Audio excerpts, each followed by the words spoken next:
Howdy ho, everybody. James Brown here. I'm here with Savvy Reyes Kulkarni. Welcome to Media Studies. Sorry Not Sorry edition. They said Doritos put holes in your brain now. Welcome. How goes it? I'm not sorry. Fuck. For this Labor Day edition of the show. You know, before we were going, I was sharing some of my lamentations and woe, as I tend to do. You know, and maybe we create a Patreon or a Substack, and we give access to a text chain, but it would have to be a pretty high amount a month. between the two of us. Oh yeah. Oh my god, I don't know if well, $200 a month. That'd be no more than that. It'd be risky. And I mean, I guess you're presuming it would be entertaining. I think it would. Yeah, I think it would be entertaining. Yeah. Or if we created a new chain of lamentation and woe. Yeah, I mean, the things, you know, obviously you and I still speak rather freely with each other, and yeah, people have long been afraid of that coming to bite them, but it was just understood up to a certain point that what you say in the company of your friends and, you know, close people in your circle was going to be much more unfiltered and unsanitized. And I wonder how much that still exists. I wonder how much people have been hesitant, especially public people who don't want to be blackmailed, right? And then I wonder how much it's coming back. So, I mean, would our text chains even stand out from the shit the average person says? Some of them would. Some of them would, I think. Okay. Not all of them, you know. And it's not explicit. It's just opinions. It's random. You know, there's people who inspire vitriol. And I think if we were to do something like that, I think we would both respond with more stuff. Like it would be different from our one-on-one chain if it were like if we knew there was an audience. I mean, it would have to be a thing where you and I would have to be like, we're not apologizing for this. Yeah, we have to. If you're going to do that, you have to go all the way.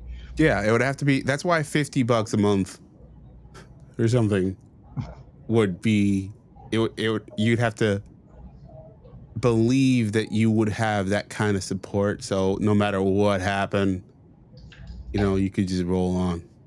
But wait a minute, you are just at a point where now you have a career to jeopardize. Yeah, I do. What are you thinking? You know, whatever.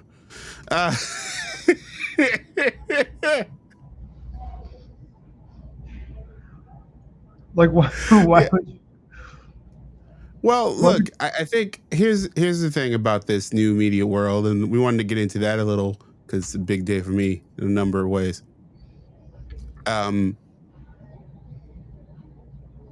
That it's not the breadth of your audience, it's the depth of your audience.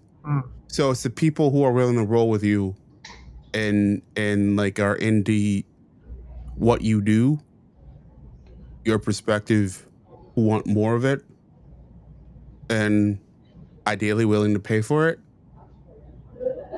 or at least ride or die with it.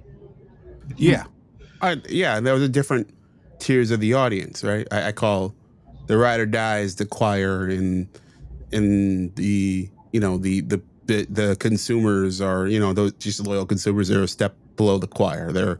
They go to church. They don't get up and sing. You know. Yeah, and you're talking. Or they watch on TV.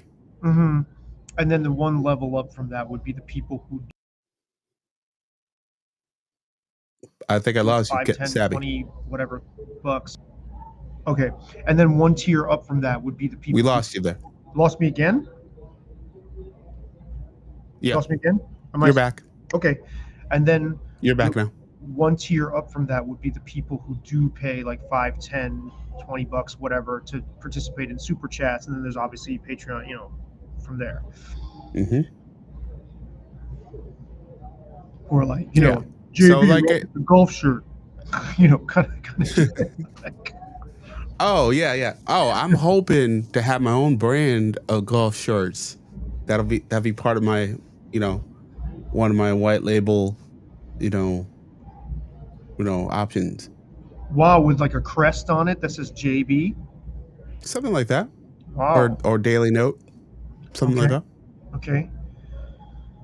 How about manufactured with child labor?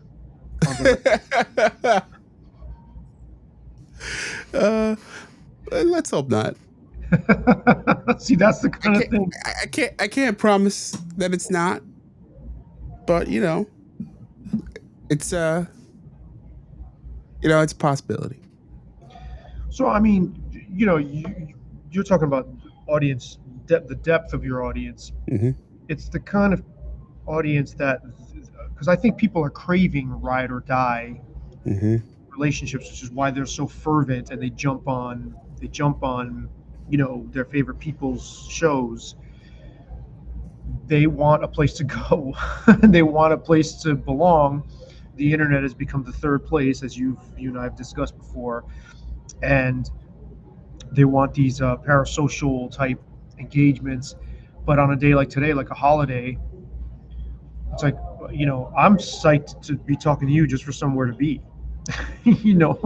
Right. on a holiday. And I guarantee you there's tons of people who are going to their favorite podcasts. I bet you, I wonder if Emily Jashinsky I bet you she's live streaming tonight, I'm guessing, because Monday. I hope she is. Yeah, like I think it's business as usual. And I think people like having a place to go. I don't think, I'm dead convinced they crave, and that's one of the only things holding people from total oblivion of loneliness is being part of an audience. It's so interesting. You read my mind, and I'm gonna bring it up because you, not that one. That's for later.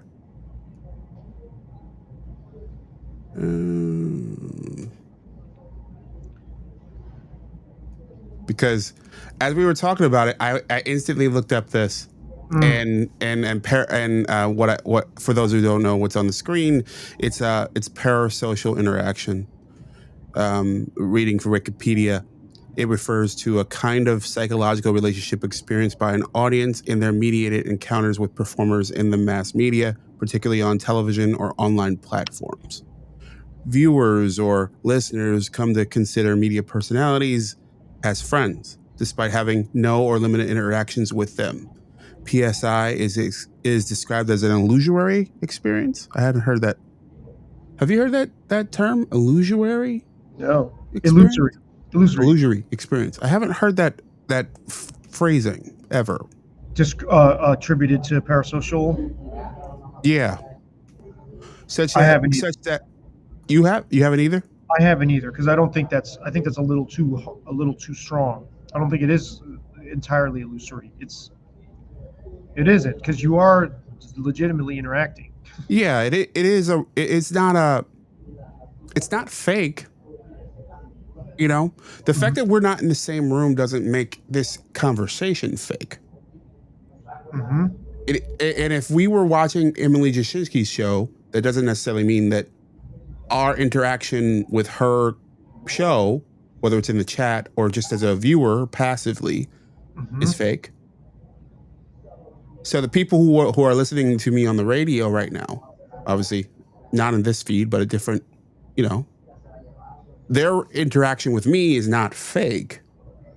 It's passive, but it's not fake. Right. It's not illusory. I mean, there's a desire to be acknowledged. I mean, I've felt this before. I've talked to you about this before when I've been, left a comment or tried to get in on a live Twitter group discussion or whatever that's called, um, and you want that acknowledgement, or left a comment on a Substacker's thread, and they're like, wow, that was really insightful, and it's like you get a dopamine rush, like you feel. Um, I'm gonna say this. You feel alive. you know, what a weird thing to say. That like that's the word that came to me. Like you feel, yeah, you feel like you've materialized somehow, or somehow that platform or that group. And listen, man, I've had really good interactions. I've been saying this for a while now, but a lot of my favorite interactions have been with the other fans of these shows, even less like more so than the hosts. Mm-hmm. Just like some really awesome, legit back and forth, like nourishing dialogue occurs on these platforms. I think that is beautiful, and that's so. I think just blanket dismissing this as illusory is wrong, and also not really up with the times that we're in. There is a barrier, right? There is a distance, and there is some desire on the audience's part to feel connected in a way that I think isn't actually there. Like there's a dimension of this that is somewhat holographic, I would say. Maybe more of that than illusory. Mm-hmm. Like Coach JB is not really your uncle. You know what I mean? Like Right. But I mean, you're likely to get more interaction, and I hadn't thought of it this way, but it's kind of like emotional OnlyFans, because the more you pay, the more you're likely to actually get closer to the ring of that person. You might get invited to an event, or they're going to do some happy hour thing, or they're going to be talking at an exclusive invite only, or that kind of thing. There's not much difference. Like, oh, give me another gold coin and I'll pretend, or sort of not pretend, but I'll open myself up a little bit more to you as if we have a legit interaction. That's every time we do this, Abby, we there's a phrasing that will stand out for me, and emotional OnlyFans is one of them, and I think it's really interesting, and it rings true, like and it speaks to so much that I've been seeing in terms of surveys and in terms of stories the last few months, and just thinking about this sort of reality that we're in, where, and I wrote about this on my daily show a few weeks ago, which is basically, now that dial-up is ending, I was writing about dial-up ending for the AOL dial-up going dormant for the first time in 30 years. And that those people actually they could unplug from the internet. And the rest of us, it's constant. It's everywhere. It's all around us. We're swimming in it with every moment of the day. It's like air. Mm-hmm. Or more like water. But yeah. Like if we were fish, it would be water. Yeah. But air, yes, totally. So it's this inescapable reality.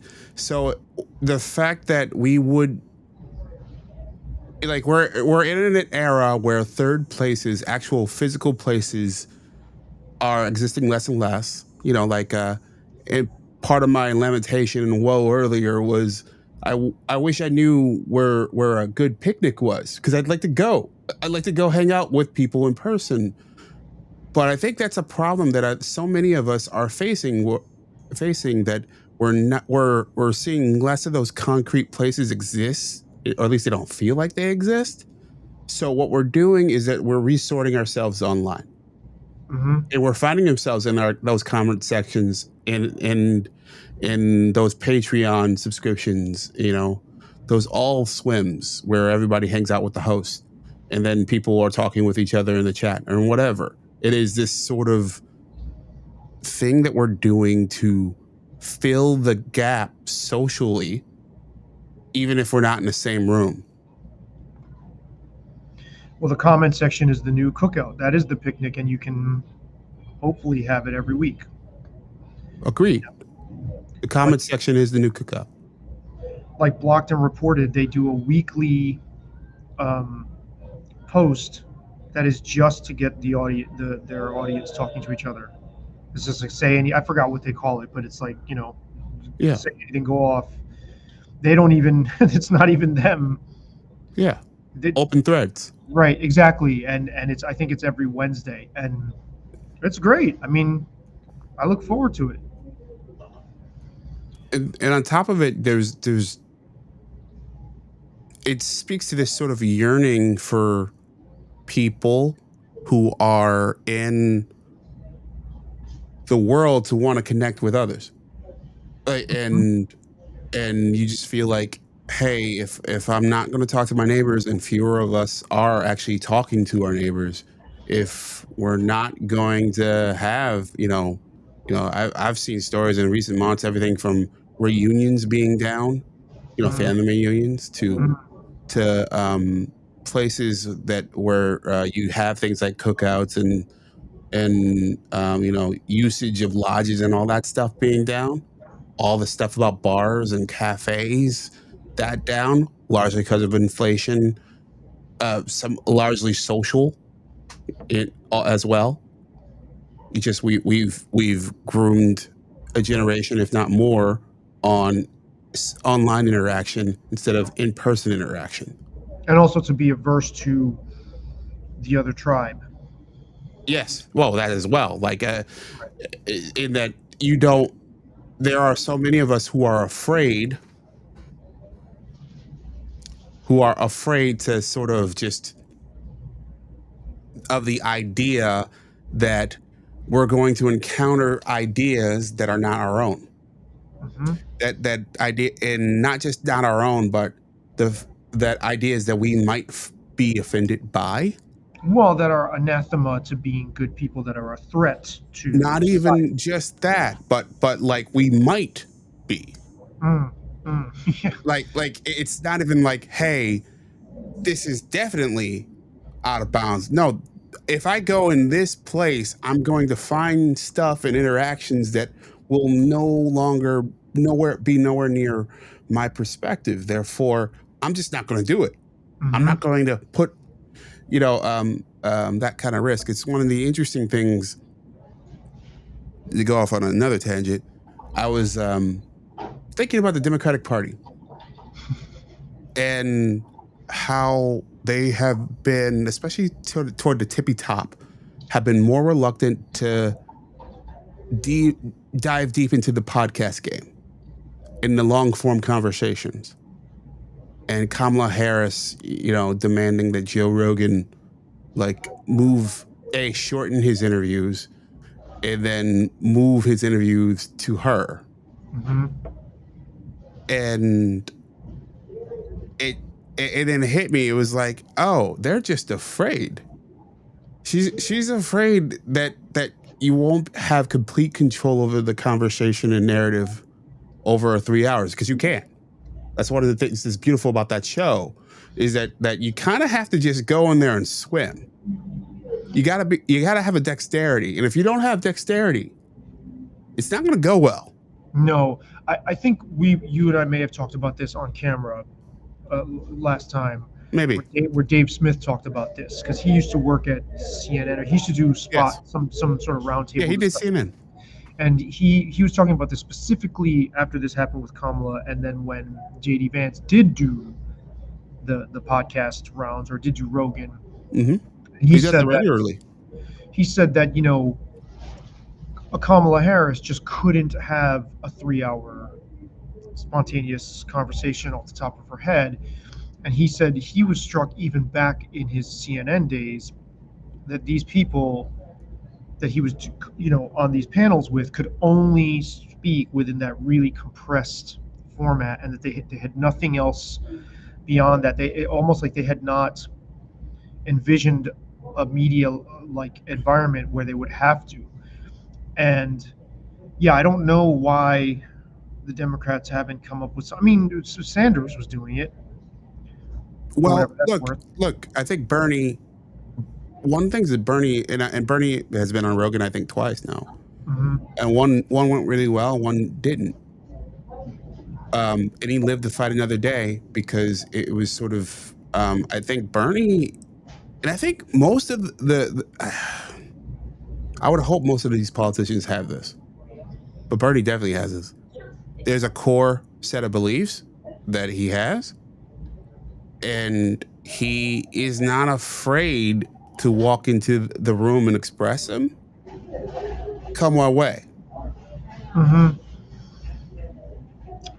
Yeah, I mean, you would think that people who have the gift of gab could dance spontaneously on the spot. And also, I mean, you're talking about a politician who's from the era where you went into enemy territory all the time. That was part of the job. And now, of course, we have a whole new mindset. And we can't blame kids for this. You can't blame millennials or Gen Z, because adults are buying into this hook, line, and sinker where they don't even want to know their neighbors, and they feel this sense of threat. And I see this more in my social circle, which leans overwhelmingly towards sort of the stereotypical quote unquote progressive, well-meaning Democrat. But I imagine it's the same. There's the same on the other side. Sure. And I don't want to go too much on a tangent here, but I recently learned from my guy, Professor Pete, who lives in Shout out to Professor Pete. Yeah, lives in North Carolina. Now, he lives in Raleigh, but he told me this story. This is related. He told me a story about how his daughter, who's 16, was with her 17-year-old friend who drove his daughter to the mall. He gets this call from security.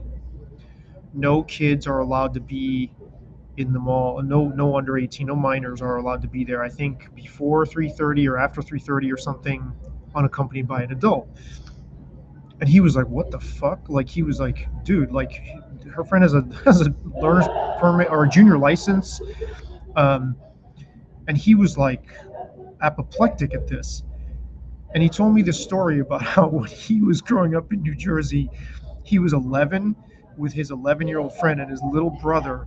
I said, "How old was your brother at the time?" He goes, "He was 8. They rode their bikes through 4 different towns in northern Jersey. They were gone all day long until the early evening, and not once did their parents know where they were." This is way before cell phones. Sure. And the contrast there, and so what I'm getting at is, I asked him, I wonder if this helicopter, we have to be on top of our kids, transcends political division. He said it absolutely does. He said what you see among blue people is a fear of like hurting anybody's feelings, and they have to coddle their kids that way. He said, but conservatives are obsessed with this idea that the world is unsafe, so they want to keep their kids from it. And now he's in a very blue area of North Carolina, but I was really struck by that. I was like, holy shit, that sounds really like way beyond the pale. He said this is across the board. He goes, this is a generational thing of like not wanting our kids to be exposed to anything. And you and I have touched on this a little bit, but yeah. I've been pushing against that in myself, because you just have to. You can't go down that spiral. And I was just surprised that this phobic aversion is, you see it across the spectrum. And I'd be really, really, really curious to know what parents who identify as libertarian, if they live up to that, if they have any different of a philosophy in how much autonomy they give their kids. I would imagine it would be some variation on the same themes. Yeah, I would think so too. Too. Yeah. I wouldn't think it wouldn't. I don't think if you. I know a few libertarians with kids, but I don't know enough of their parenting style to say for sure? I don't think that's a good predictor at all of whether. I don't think your political orientation is a good predictor at all of how much your ideals actually filter down into where the rubber meets the road in your parenting. I Yeah, think when there's you all got to sorts make of when you got to make those actual choices. yes, I think there's all sorts of contradictions and hidden anxieties and weirdness in any parent. And so he said, the security guard was like, well, it's dangerous. And he was like, I can cite you statistics that tell you that is absolutely wrong. And he's like, I know you're doing your job. I know you're being fed this, but this perception out there that crime, you know, to not have kids in a mall.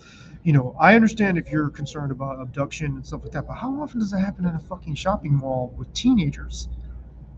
You know, so uh, there's an anxiety all around of just being in contact with the world.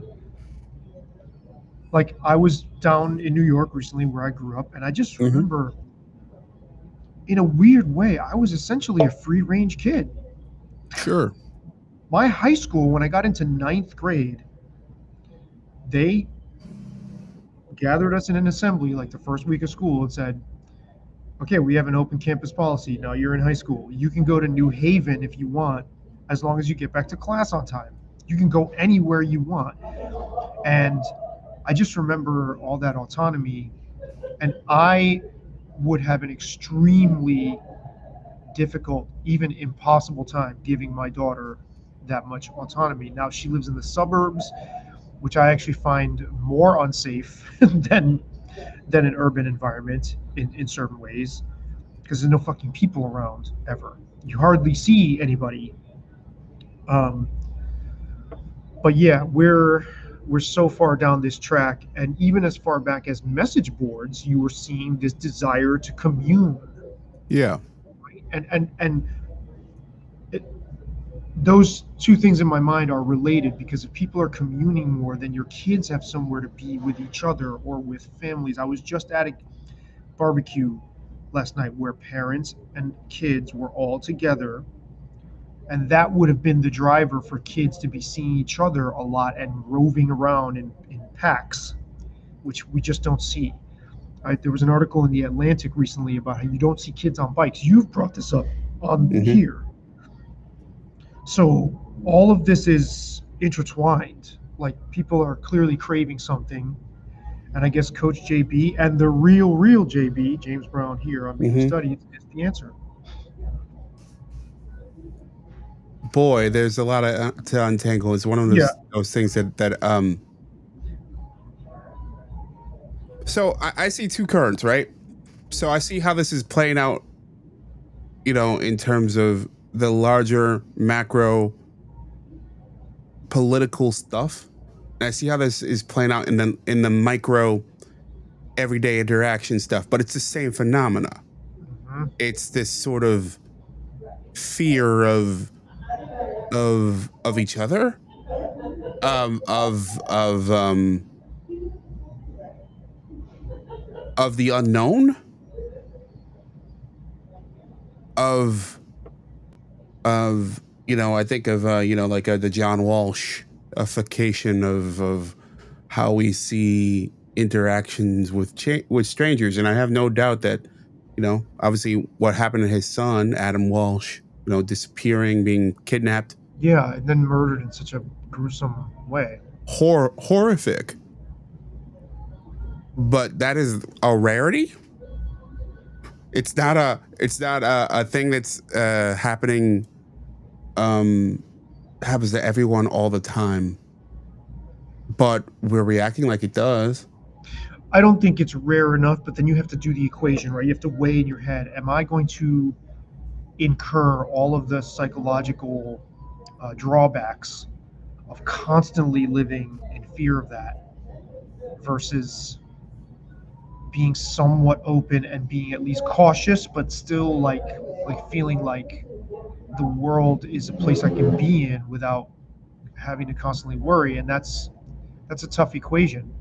Again, I go back to, I was surprised but then not surprised to hear my friend say that oh no, this afflicts conservatives too because they have this obsession with crime.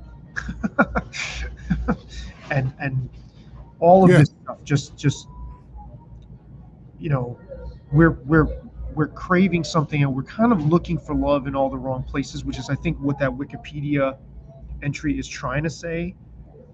But I think parasocial relationships with a healthy base of real relationships can be awesome. I think I am not against parasocial relationships at all, but if you're putting all your eggs in that basket, then I think you're kind of barking up the wrong tree. You're kind of getting a diet version of the real thing. And we just spent 5 years ago, and I still see people in masks sometimes. Oh, yeah. But but that's kind of what this is, right? It's like I don't want to be with that neighbor because they have a Trump sign, or I don't want to. I bet you there's people who are like, that sign, in this home we respect, we love is love, and all that, Yeah, yeah. stuff. The chanting sign, the ranting sign. Right. But I bet you some people see that sign, of course, and they go, I don't want to know those people. It's kind of like we're all walking around with masks on, social. Mhm. I don't want to go too far off the plot, but on the masks thing, I've seen them pop up, like boxes of them starting to pop up where I work. Oh, really? Yeah. Oh, what? Where is that coming from? That means there's a wave coming. Well, I've read in recent weeks that there's been more COVID cases. And Look, okay, so here's the thing. I get this sense, from certain corners of our society that want it back. they want it back. Want it back. Ooh, please do tell. That it speaks to everything we were just talking about. Yeah, because you get that parental. Daddy was home. Everybody had to follow these strict rules, had to be within the lines. Everybody had to, whether you wanted to or not, you had to take a side. Mm-hmm. And it encouraged social isolation, and it also encouraged extreme behavior on a lot of levels. And it also encouraged the shit out of podcasting. Yeah, well, it did. I mean, look. I think if we were doing this during COVID, I think our numbers would be much, much higher. Because we know across the board with podcasting, everybody was through the roof. Yeah. Because nobody was going anywhere, or a lot less of us were going places. We were fucking lucky to be here. Instead of a bigger city where you're in a high rise and you can't fucking go anywhere, you're trapped in an apartment. Sure. With your family. Sure. Scared, and being hammered into your head that I thought you summed this up perfectly in a nutshell, so beautifully. You said, I'm sad that kids are being taught that contact with other people is harmful. Yeah. And that, I was like, wow, man, that really, really summed it up. But we were all, at the beginning of it, I would cross the street to not be on the same side of the street as somebody. And we live in a place with you hardly see people on the street at all, and there's tons of open space. So, but you're saying, I think I hadn't thought of this. This hadn't occurred to me, but I think you're absolutely right. There's a craving to get back to that structure. Daddy was home, not only literally home, working from home, if he had that kind of job. Mm-hmm. And Daddy, big parent, was the reassuring hand of, telling you what to do, like keeping 6 feet. There's a certain type of person that I think finds that really appealing. And if we want to stereotype progressives because they want it from government, I've pointed this out for a long time. Conservatives love having that daddy parent from social values, from religion, from a way you're supposed to behave They don't want the government. They're like, no, no, no, no, no, stay out of my, stay, liberty or death or whatever. But they'll jump into parasocial relationship, precursor You social just relationships. froze. They'll do that with a church. Okay, Yeah. they'll jump into that kind of relationship with a church, or with any kind of expectation of propriety, right? That's where they seek that. But you're right, like blue people love having the government be that for them. And I think also, I think it's part of, I think there's some truth there. I think that what I think I was veering toward was, think of what was ascended during that era that seems to be crested now.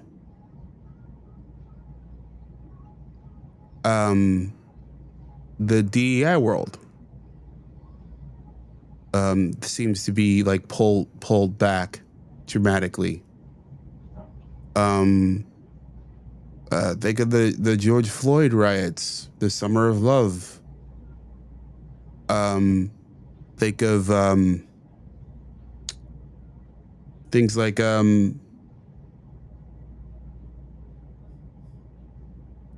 sort of this whole Cracker Barrel kerfuffle we just had, right? If you put that in during that era, deep depths of COVID, the conservative, and honestly, my backlash was not necessarily political. I think it was a terrible rebrand, not because it was, a political thing, but I just thought like they didn't think about their audience at all. Fill us in on the Cracker Barrel. So Cracker Barrel decided that they were going to rebrand. It's the old white dude with the barrel on their logo, and they were going to go. They turned the barrel. They got rid of the old white dude, and they simplified it, and they put the barrel sort of sideways, and you could barely tell it was a barrel. Okay. Right. So this caused like a massive online, like, what the fuck? Like, you took away a barrel. We're used to this. Like, this is not what we're used to. For decades, we were used to that, and this is not that. And my perspective on it was essentially like, when something is beloved as it is, you take it slow. If you really think you need to change it, I don't think they needed to change it. But if you really think you need to, you got to take it slow and change it. You don't just change it in an abrupt way. A lot of other people were like, no, don't change it at all. We love this. We want to keep this. We want this to be the same. And the reaction led to basically a total backtrack. And we're within a week and a half, it was back to the way it was. So if they had hired us, I would have said, just get Aunt Jemima and Uncle Ben spanking a white child over a barrel. I mean, look, Aunt Jemima. That's another example of this, though. Yeah, it's the same thing too, and Uncle Ben as well. Like, I look at the Redskins too. Like, I feel the same thing about them. Look, I understand changing the features of Aunt Jemima, but not getting rid of her. Mm. When they got rid of her, that was a problem with me. I understand, like, okay, we're gonna like, all right, we're not gonna have exaggerated features on our logo. Cool. I'm all with you. But getting rid of her, I thought that sucked.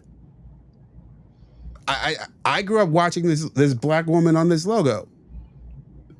Cool. Like, it almost speaks to, no, it does speak to this it didn't do what they wanted it to do. Well, because it wasn't causing the harm. No, That of it's course it wasn't. like you're putting like microscope glasses on, like with little telescopes to look for grievance. Little James Brown and the other young black kids looking at Uncle Ben's rice and Aunt Jemima we were not hurt by Aunt Jemima and Uncle Ben. Like, no. No, there was no, like, when I was on the playground at age 9, nobody was like, oh my God, I saw Aunt Jemima. I'm hurt. Like, no one was doing that. Like, that's like, it speaks to this sort of wider social thing that was ascended, that still exists, certainly, but it doesn't seem to be as strong now. Well, it's not as strong from that side. It's From that, well, like there are other things that are. We can get there. No, it's ascendant from the other side. Yeah, I get you. Yeah, I think you're right. Remember, we talked about this on the show. I predicted it would be no time at all before. Sure. The conservatives who stormed the gate, or the team red, started to behave in exactly the same way. And this speaks to the larger issue that you've been pointing out, which is this is society-wide, and it's technological. It's like when you can curate your world, and your world is being pre-curated for you, and then you're also encouraged culturally, whether you're in the blue sphere or the red sphere, to say, no, be a germaphobe, wear a mask around your mind, right? Like, anything that you come into contact with that is not in line with us is the enemy. All of those things combined, and you think you can walk around and sort of pre-filter things, you're gonna be fucking oversensitive. And I think that's it. That's what we are. This is an era of just us being oversensitive about everything. Also, being outraged that Cracker Barrel did that is also oversensitive. Oh, I agree. I agree. I think I agree that like the fact that there was a ton of just time and thought and think pieces and all this stuff on it is a little bit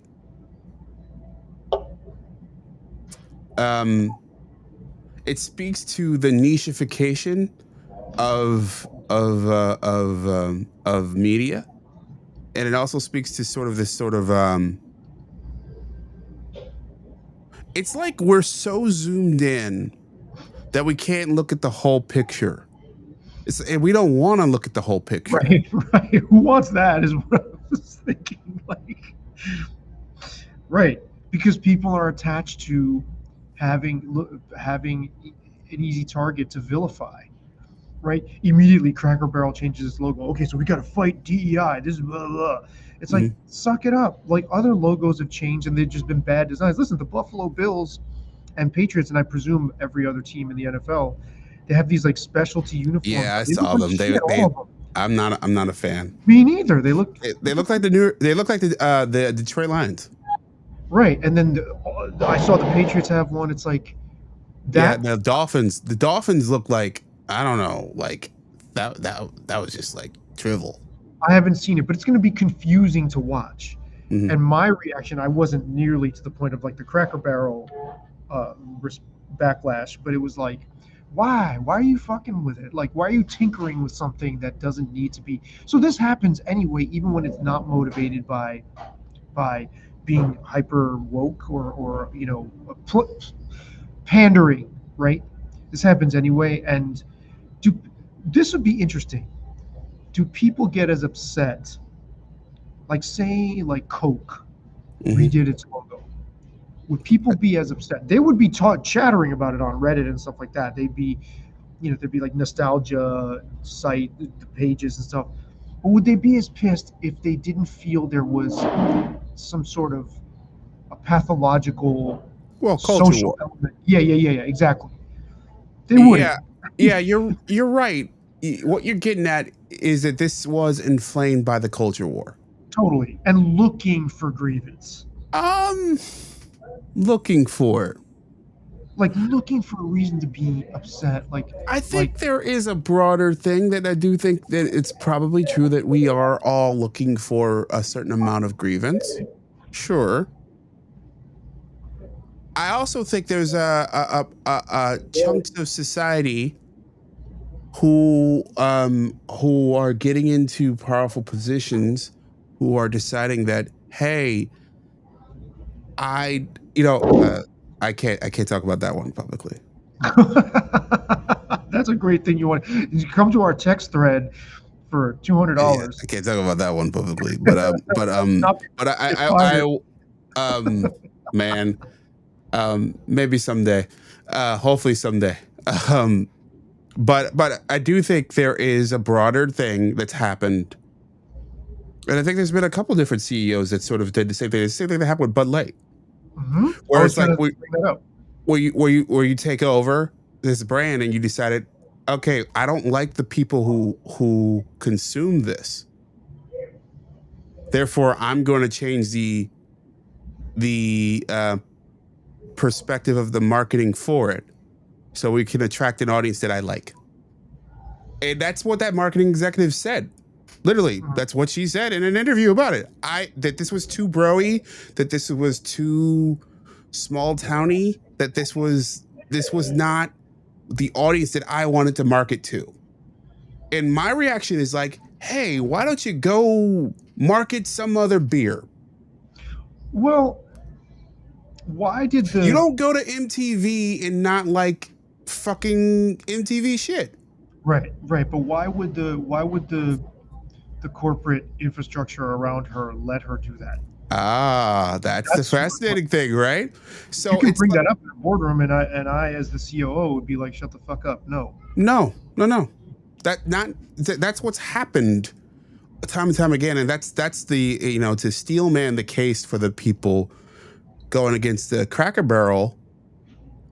It's the fact that these CEOs and these managers have come in and said and looked around as like, we don't like our customers, so fuck them.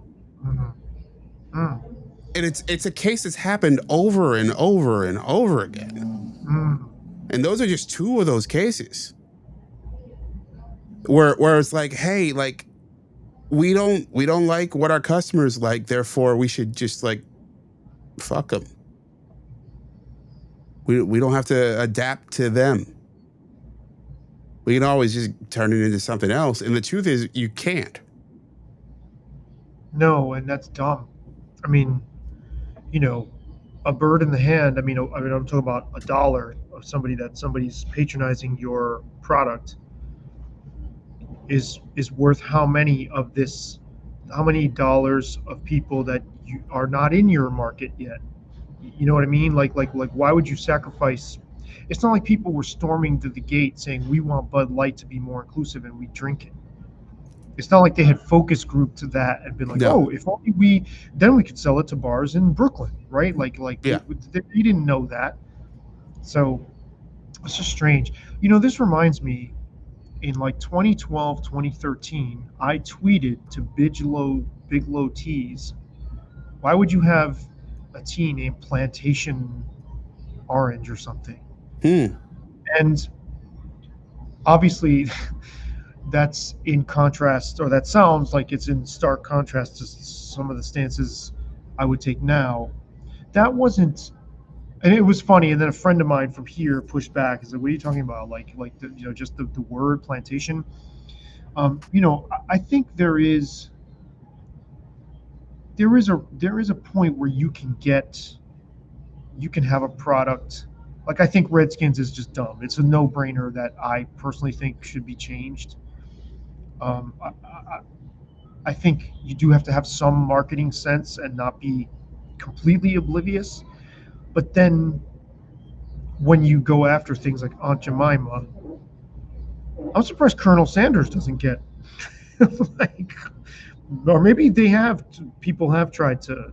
I think people have, and I think KFC did and has de-emphasized him. Yeah. But they were smart enough to not just say we're pulling Colonel Sanders. Right. You know, like right. that's what these other people did. They said we're just not doing this anymore. Um. Uh.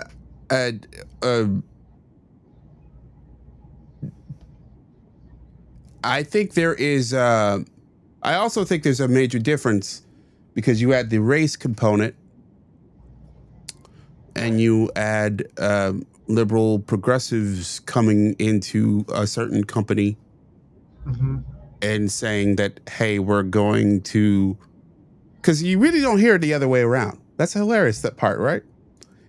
I have not had seen the equivalent of a conservative person come into control of a major brand that leans left, in that, or I won't even necessarily call it leaning left. A major brand that there is this perception that it leans left, and decided that we're going to change our customers. That would be interesting to see. I think it could happen if certain factors were in play. I think if conservatives looked at mainstream media as something they wanted to control, like Hollywood and TV shows and things like that, rather than just creating their own lanes for them in reaction against Hollywood, I think there would be a sense of wanting to clean that up, of not wanting to promote promiscuity and permissiveness and alternative lifestyles and gay and trans and anti-family values and things like that. I mean, Tyler Perry created his own media empire instead of playing within the system, right? Yeah. I think if there were a way to recapture the entertainment, I feel like there would be will to do it. It's just a matter of like, well, fuck it, the Hollywood is lost and depraved and degenerate anyway, so let's just make our own. And we like opposing Hollywood, right? We give a sense of. I think that's a different ball game, because I'm not necessarily talking about Hollywood. Right. Okay. So, but you're talking about corporations with products. Yeah. Yeah, I don't know. That would be interesting to see. Like, I haven't seen anyone try it. That's my point. The fact that it's take bathrooms. All right. So there's been a long standard, as long as we had public restrooms in this country, that there have been restrooms for men, restrooms for women, and maybe a family restroom if you need to change a diaper, or unisex. All right. You had this wave of progressivism that came through the last decade or so, especially in blue states like New York, who decide that, no, we're just gonna like change all these to suit our perspective. I showed you the sign from the right? public library in New York. Yeah. Right. And I've seen it everywhere in big cities. Like I was just in Chicago a couple months ago, and in Chicago, I saw that all over there. And I'm starting to see it here in Rochester as well, in different places. Okay. And you're not seeing the inverse of that. And maybe you will. The closest you get to it is maybe the Trump administration coming in and saying things like, I don't know, I think that probably the closest thing I can think of right now is the COVID vaccine. And the thing that RFK is doing that, where it's just basically like, let's put some limits on who can get it. Where you can't just go to your pharmacy and get it. Like you got to go to your doctor and like ask your doctor whether you should get it or not. I think that's and I'm not saying either one is. I'm not saying that that's necessarily a better way to go in about it. What I'm saying is that like it's not as drastic a measure as sort of requiring every business to change their bathroom and their facility versus saying, hey, you should consult someone before you just go take this shot again. I mean, I guess the opponents of that policy would argue otherwise. Yeah, of course. But I'm sharing this picture I took in New York from Public Library. In New York City, all persons. Where are you sharing this? Oh, I'm just reading the print from a photo I sent you, texted you from New York. Send put it in the chat or an email. Okay. In New York City, all persons have the right to use the restroom consistent with their gender identity or gender expression. And I also sent you one. I'll email you one that sums up our entire, in just one meme, sums up everything we're saying about parasocial relationships. But yeah, I think I just saw that. Yeah, I love that meme, by the way. Yeah, I mean, I'm trying to think of a scenario where we would see that, right? I'm trying to like counter argue or at least hypothetically play devil's advocate and be like, well, could there be, if certain factors lined up, would there be the equivalent of what we've seen with the Bud Light and Cracker Barrel? Would there be the equivalent of that on the right? I don't think there would be, because of kind of what you were getting at earlier, in that the bugaboos are different. You know?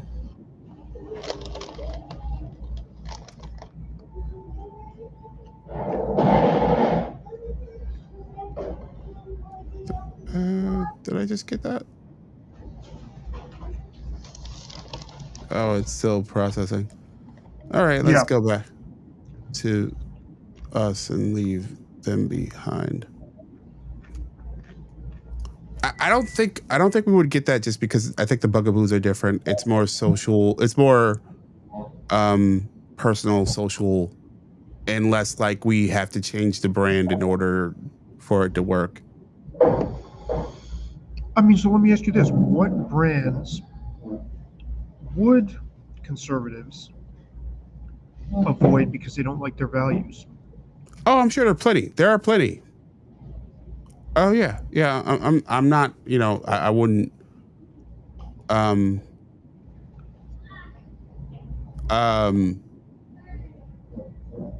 the top of my head,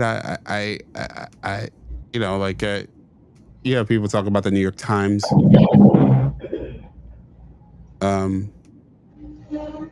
But it's less about changing the New York Times. It's more about, the critique I've heard is basically like, let's just make our own thing. Mm-hmm. Right. It's less about like, I'm not. I think that's a fundamentally different approach than going in and hey, I want to make my own Cracker Barrel, and we're gonna make our own Cracker Barrel that doesn't have a barrel, or versus like, hey, I'm gonna go in, I'm gonna fundamentally change how this place looks and feels, and we're gonna modernize it. And not only that, what it looks and feels, but its identity and it's the permission that it has to be itself. I think that's really important, because what you're saying is that conservatives are less likely to remake something in their image, whereas people on Team Blue have an overarching tendency to try to remake things in their image. But I wonder where we'll be in 10 years, though. I wonder, as things have shifted somewhat back, as the pendulum has swung, I wonder if we would be having a different conversation. So, all right, let's go down that flight of fancy. Do you think that, okay, let's say we have President Trump now. We end up with President Vance. which when I look at the Democratic field right now, that just seems highly plausible. And we now go through, I don't know, at that point it would be 16 years of Trump land. Mhm. Do you think by the end of that scenario, we would be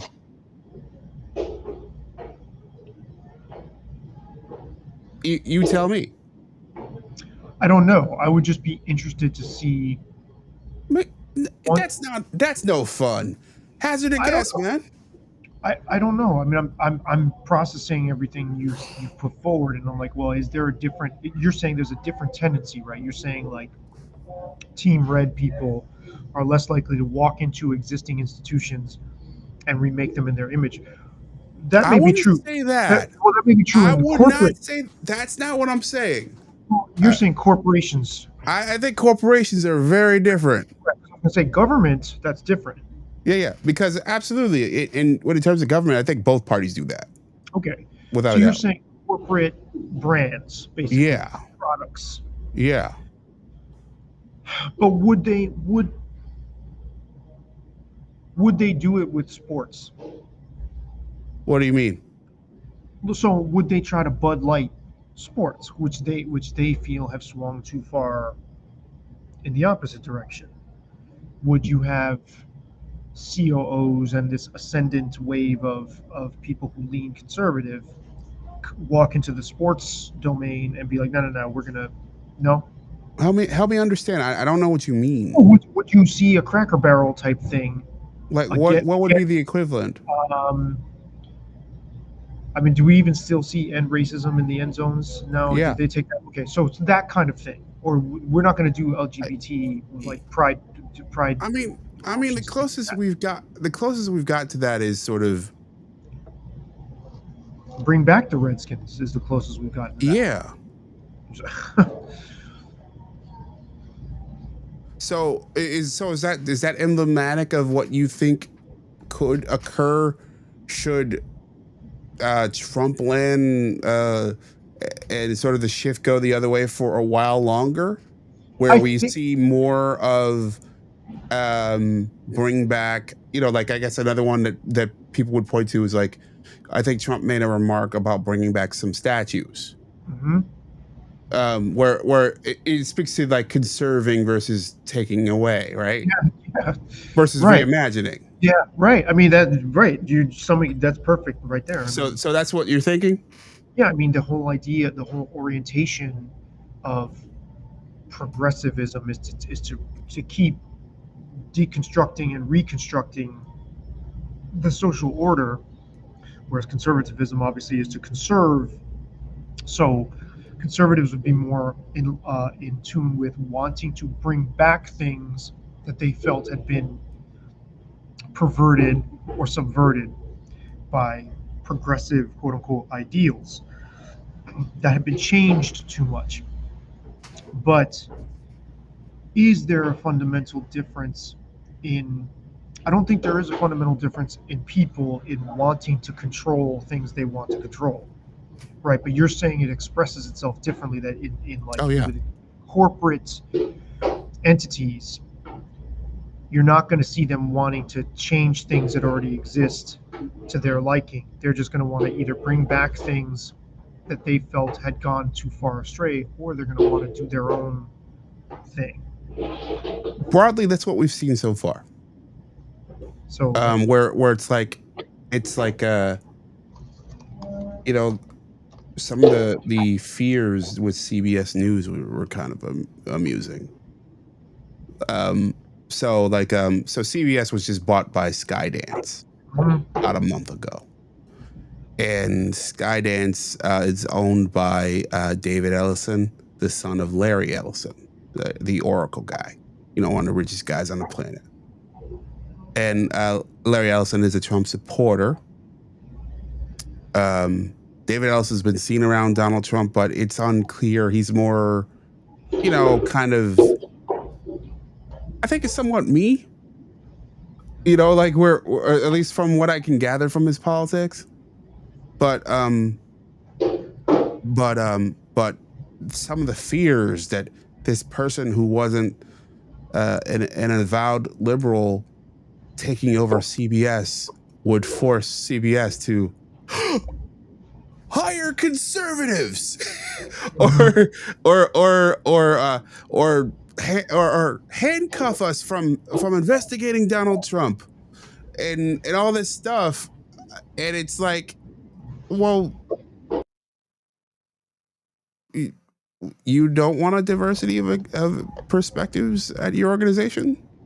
You want everybody in your organization to agree with you? Well, of course.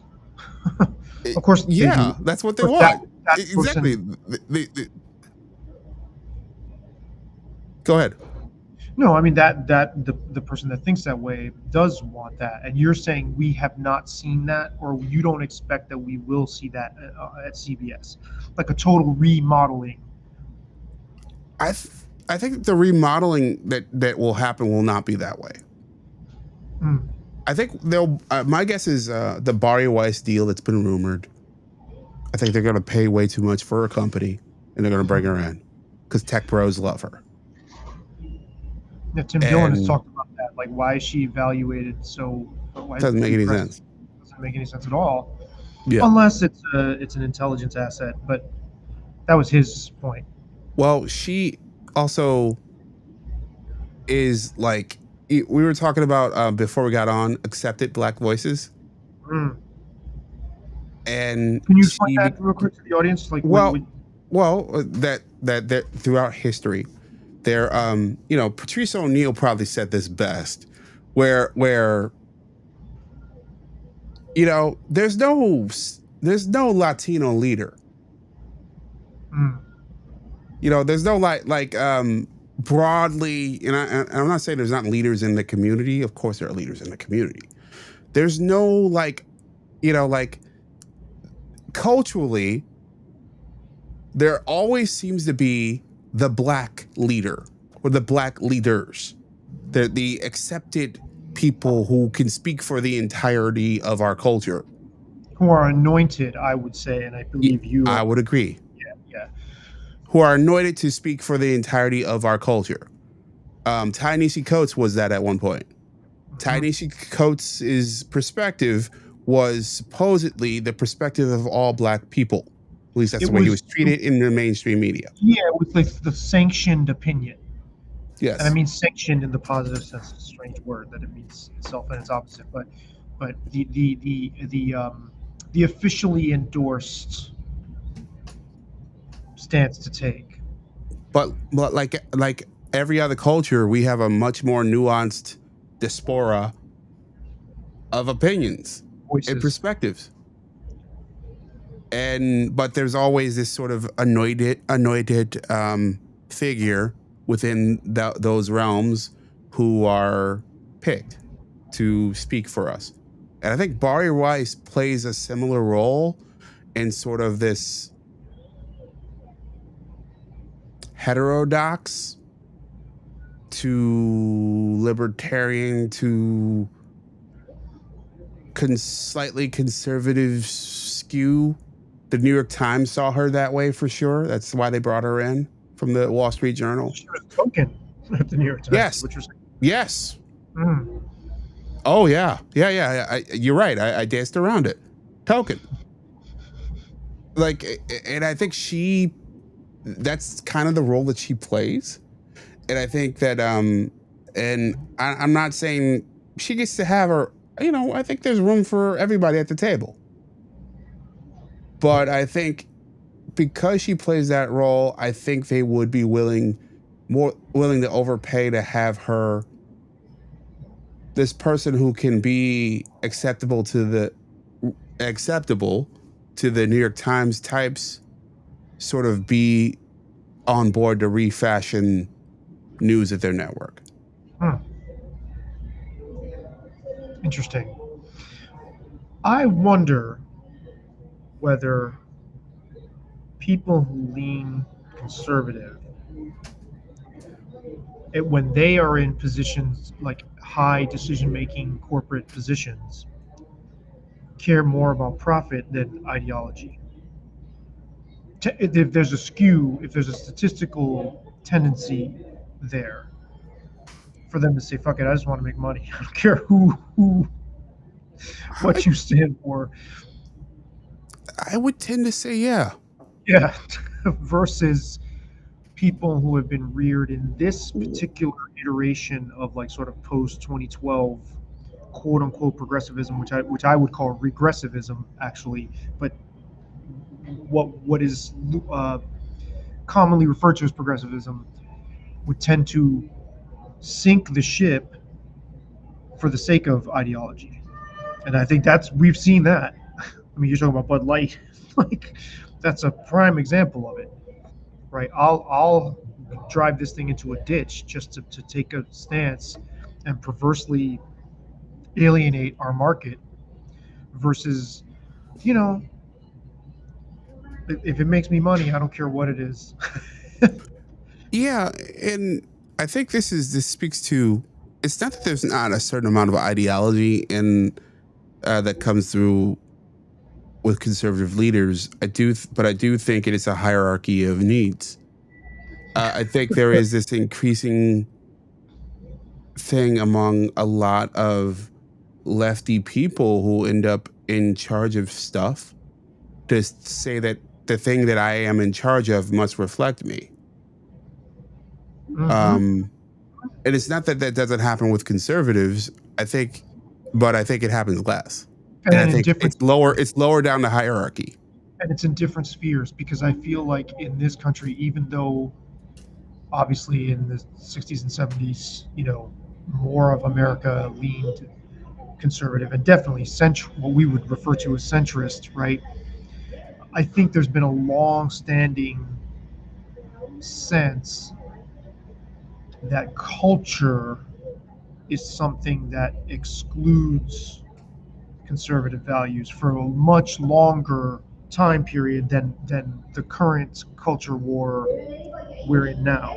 In other words, even if you go back to the days of like Johnny Carson or whatever, that era, I think there was a sense of, well, we have our flyover country, we have our churches, we have our domain, and that ain't it. And we're not being spoken to by corporate, the corporate world as much. We don't have our hands on the levers there. I'm just throwing that out there as conjecture. So there's No, a sense of I think you're not far off. I think, yeah, I think that like look, I think we're going your half brother from another mother, Andrew Bustamante. um like I take everything he says with a grain of salt, but like large but shaker, a Quaker fucking big plastic tub of salt, a Cracker Barrel full of a salt. Cracker Barrel of salt. But one of the things that he said that made a lot of sense was he said that we're a society that is sort of in our teenage years culturally, and we're growing. We're trying to figure out who we are moving forward. He means that the country is not that old. Yes, That we're we not need- that old as a society. Yeah, yeah. We're only 2.5 centuries old as a society, and we're going through our all awkward teenage years, which I tend to agree with in a lot of ways. And I think what's happened is we are also going through this, and this has happened multiple times and within those 250 years or so, to this great resorting of America, where we're physically resorting, we're rearranging politically. Looks like the Republicans are being totally reimagined into MAGA land. The Democrats are at war and are trying to figure out who they are in this more populist sort of direction the country is going in. And then there's everybody who's sort of caught in between. We saw blue districts get bluer, red districts get redder, and now we're starting to see sort of the edges of those blue districts get more purple again, which I'm happy about. Good. That is a good thing. Yeah. Yeah. By the way, Democratic Party one of the most fascinating news stories that's come out in the last few months was the Times are always, as how the New York Times is always behind on this kind of thing, but they did a big in-depth piece analyzing the fact that voter registration among Democrats is cratering, Mm, and it's up among Republicans dramatically, Hmm. and it's sort of what you're seeing is like, okay, as sort of the MAGA Republican ideology sort of coalesces into an actual distilled idea or a set of ideas. It's not fully baked yet, but it's baking. And the Democratic Party's core of ideas sort of, also is, being reimagined at the same time that people are going to they're going to look at these things and they're going to make choices. And we've designed our systems so that we only have this binary choice. mhm. So, and if you opt out and you're like me, you just end up like asunder. Like they just kick you out on a raft, and like you like, hey, like I don't get any say in my world. That sucks. So we're going through this big resorting. So, and I think it's all connects to where you were going, in that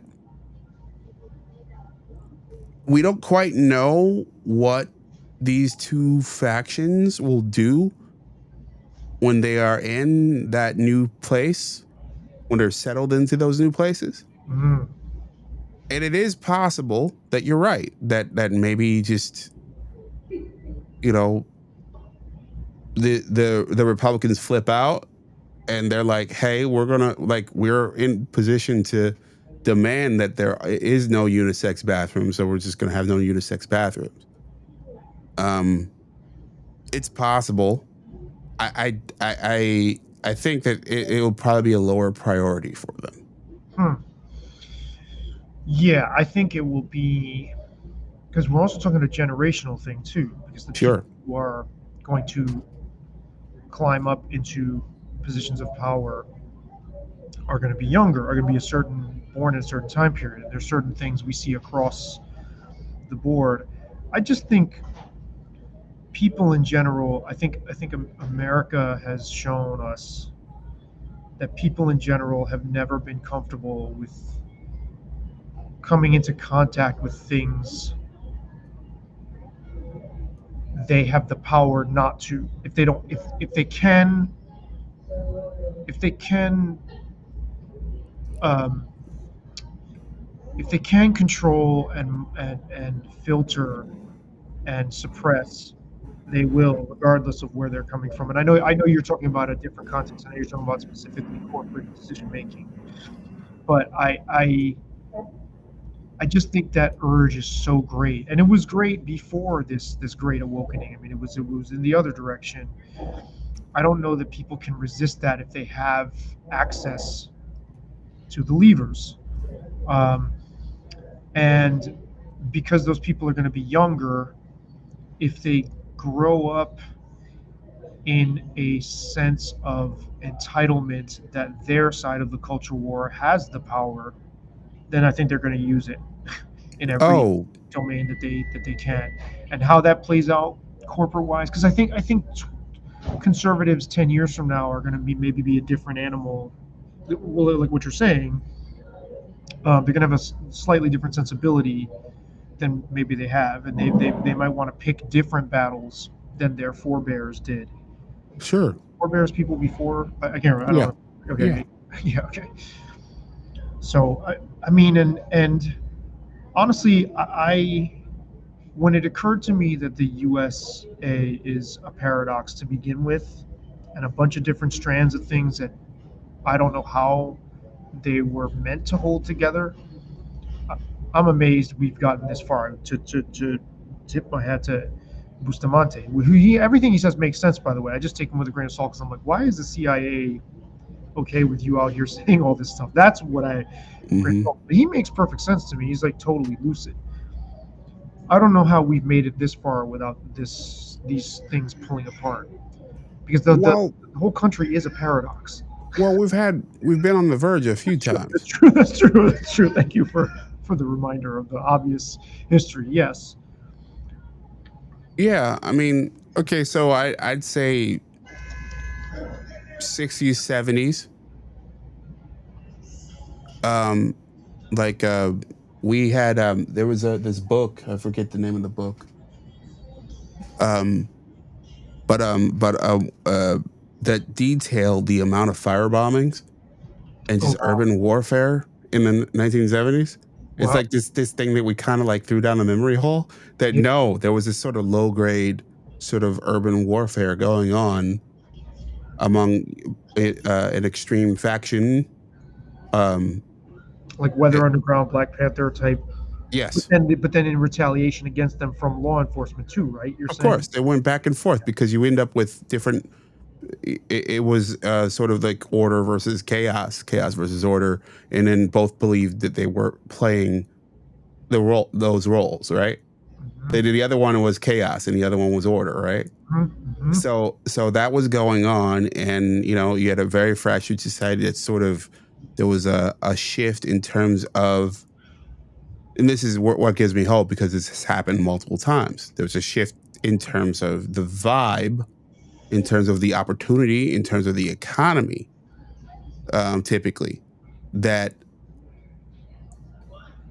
in socially, culturally, that allowed us to like, okay, to reset again. And yes, have the warfare become less kinetic, Mm.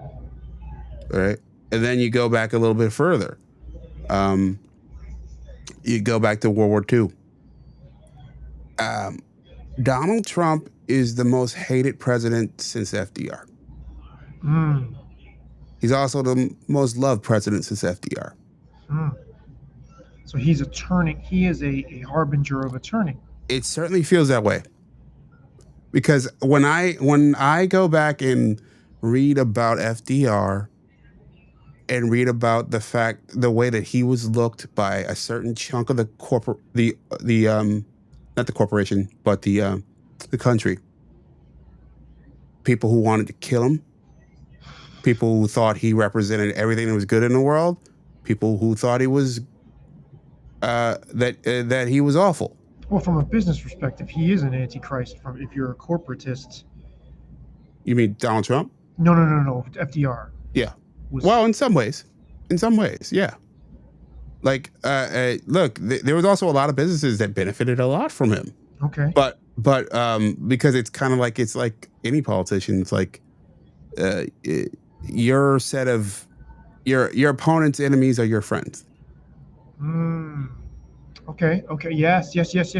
Okay. Right. Yeah, If you're enacting policies that put certain people out of business, then that's good for you yeah, can capitalize on that if you're astute enough. Yeah. All right. All right. sure, I like that thinking, by the way.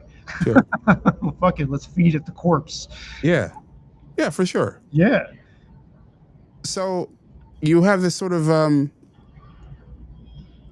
but the way he was seen, like he was not like.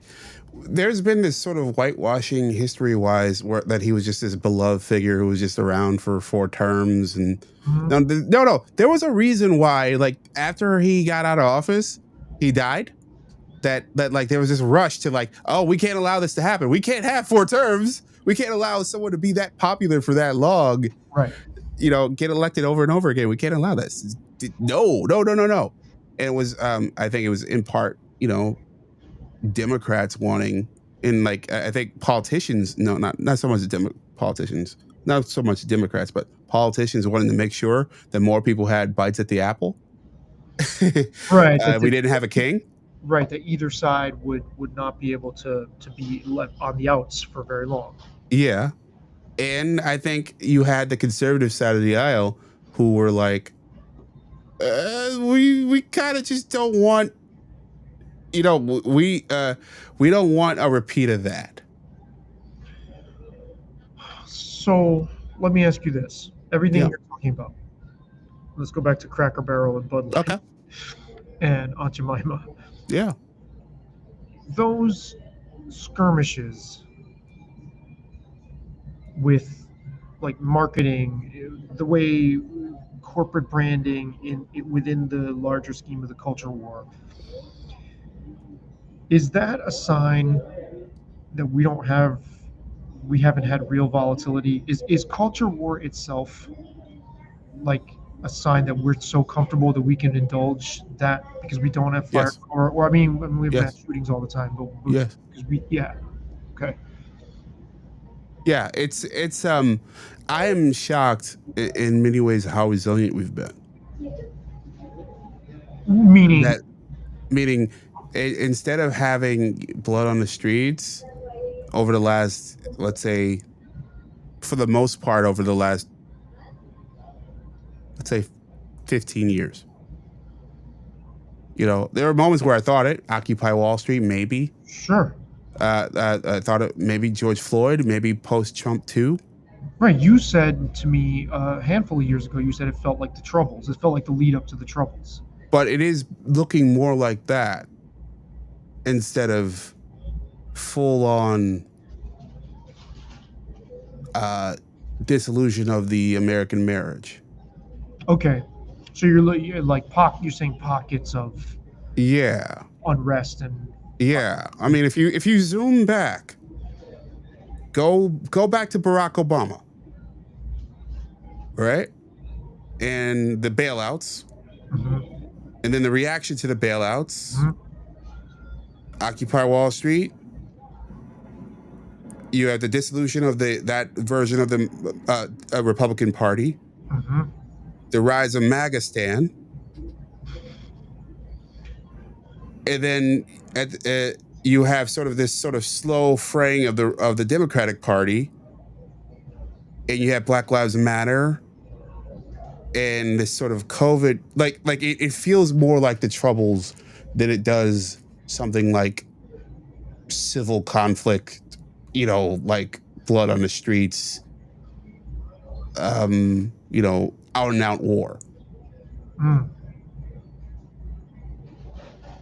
And don't forget, Occupy Wall Street is what gave us the gift of Tim Pool. Yeah. Remains a fascinating character that I could talk about for the next 3 hours. Well, you can do your own like episode on that where you just do a docu-dive on Tim Pool. I would have to have. Yeah, if just history, go back to the very beginning with him. See, yeah, that's. I mean, I could do a multi-part miniseries just on him, where this guy goes from this unknown kid to this darling, and I mean, he was a darling Mhm. of the mainstream, to sort of a vice kid, to like, oh, he was so liked by the folks at Disney when they decided that they were going to do their own version of Vice Fusion, that he was one of the handful of guys they chose to launch that thing. I didn't know that. Yeah. He being awarded massive journalistic prizes. So he was sort of a Ta-Nehisi Coates, just not Totally. Absolutely. No, yeah, he's in the Ta-Nehisi Barry Rice category. And then he goes off on his own. He starts making these videos. He's making a new video every day. He was doing war and conflict reporting. Remember that era? Not really. Yeah, but he was going out and making a new video every day. And he was going out to like he went to Sweden, which is one that jumps out. Because there was a bombing early in the first Trump administration. There was a bombing in Sweden, and Trump made an offhanded remark. So he just got on a plane and went to Sweden, and it was really interesting stuff. And then as time went on, I think he started to realize that, hey, I'm making enough money this way that I can refine my business model to get better traction. And then that's when the Tim Pool sort of like sitting in a room doing, commentary. And this is before the IRL show. This is just Tim Pool. And Tim Pool still does this where he goes, he reads news for, does like an hour of it. Does like a multiple reports a day. And then he'll, that became a giant YouTube podcast sensation. And then came Timcast IRL, his nighttime show. Yeah, it's a fascinating evolution, that dude. Yeah, I mean, admittedly, yes. I would just need some aspirin to avoid canceling headphones because it's just the way he talks. And also, I think he is another one of these cautionary tales where if you don't have a strong core center of what you value,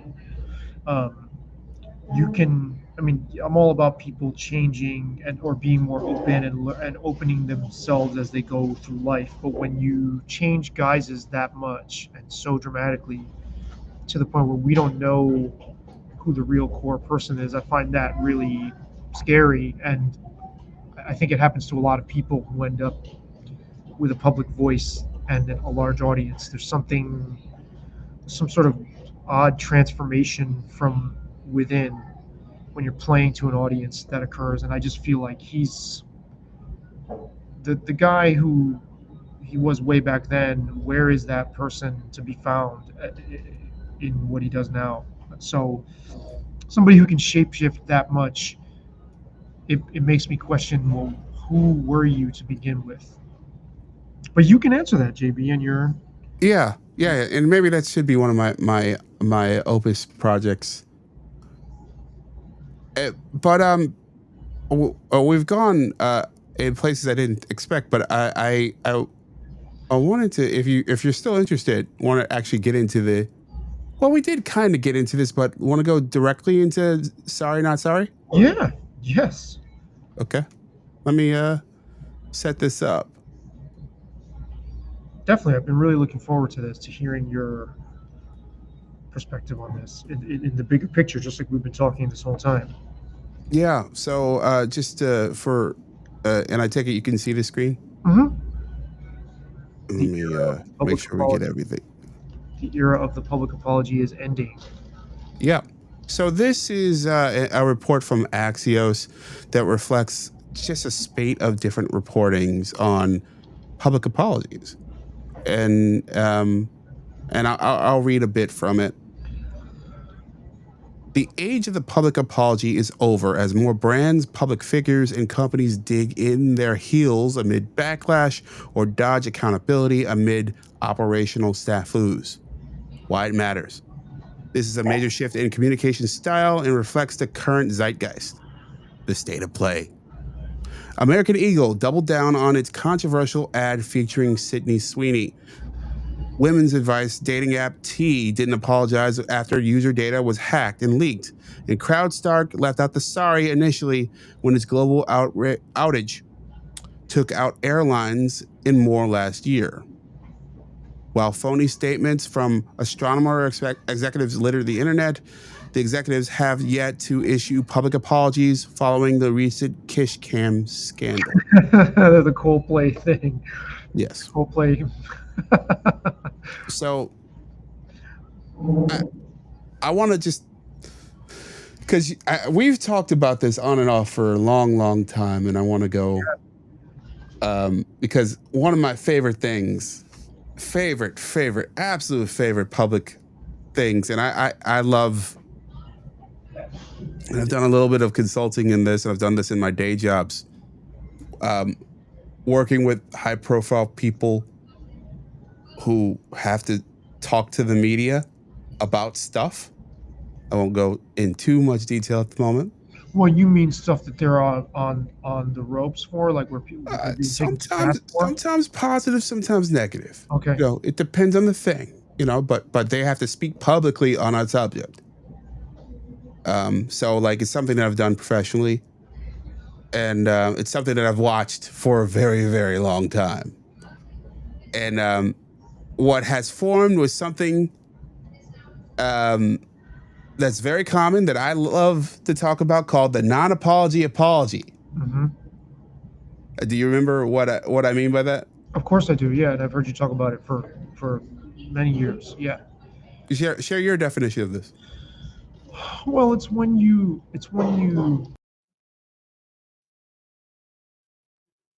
find a way to acknowledge but yet still dance around it without actually ever coming out and saying we're sorry. It's actually more of a dodge, I think, than an apology. It reads more like a legal statement, right? When a lawyer has um, comb through and come up with a script for you to read that minimizes any of the potential damage. It's more like damage control without even acknowledging that you're doing damage control, really. So it's a weird sleight of hand, and it means nothing. But I also feel we're in an era where apologies have meant nothing for a long time anyway. And not to cut ahead of you here, but Mm-hmm. I am enthusiastic to see the public apology go away. Mm. Do tell. Go on. I mean, okay, so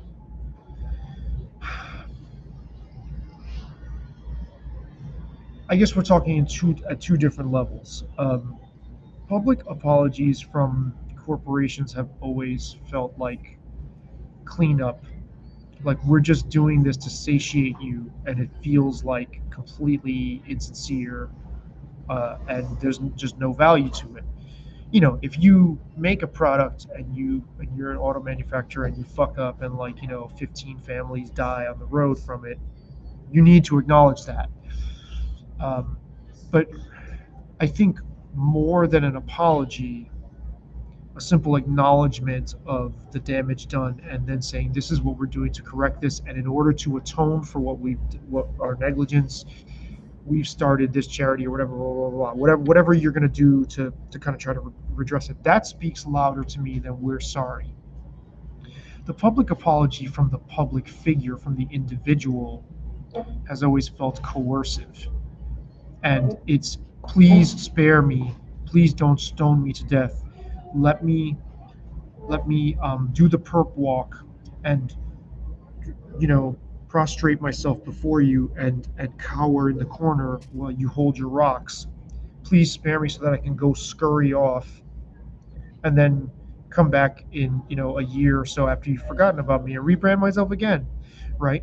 I don't like either one of those things. I don't like how cynical it is that we know people can survive almost anything at this point in public life. They can come back, as you've talked about multiple times. Mm-hmm. So you're not really, no one is off the table for making a comeback, no matter what they do.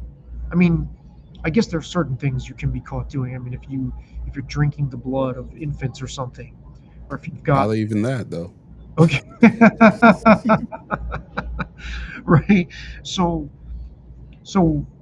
what's the point if it's just a cynical play to buy more time? Like when Jack Black apologized or self-canceled for Kyle Gass's statement, right, the night after the Trump assassination attempt.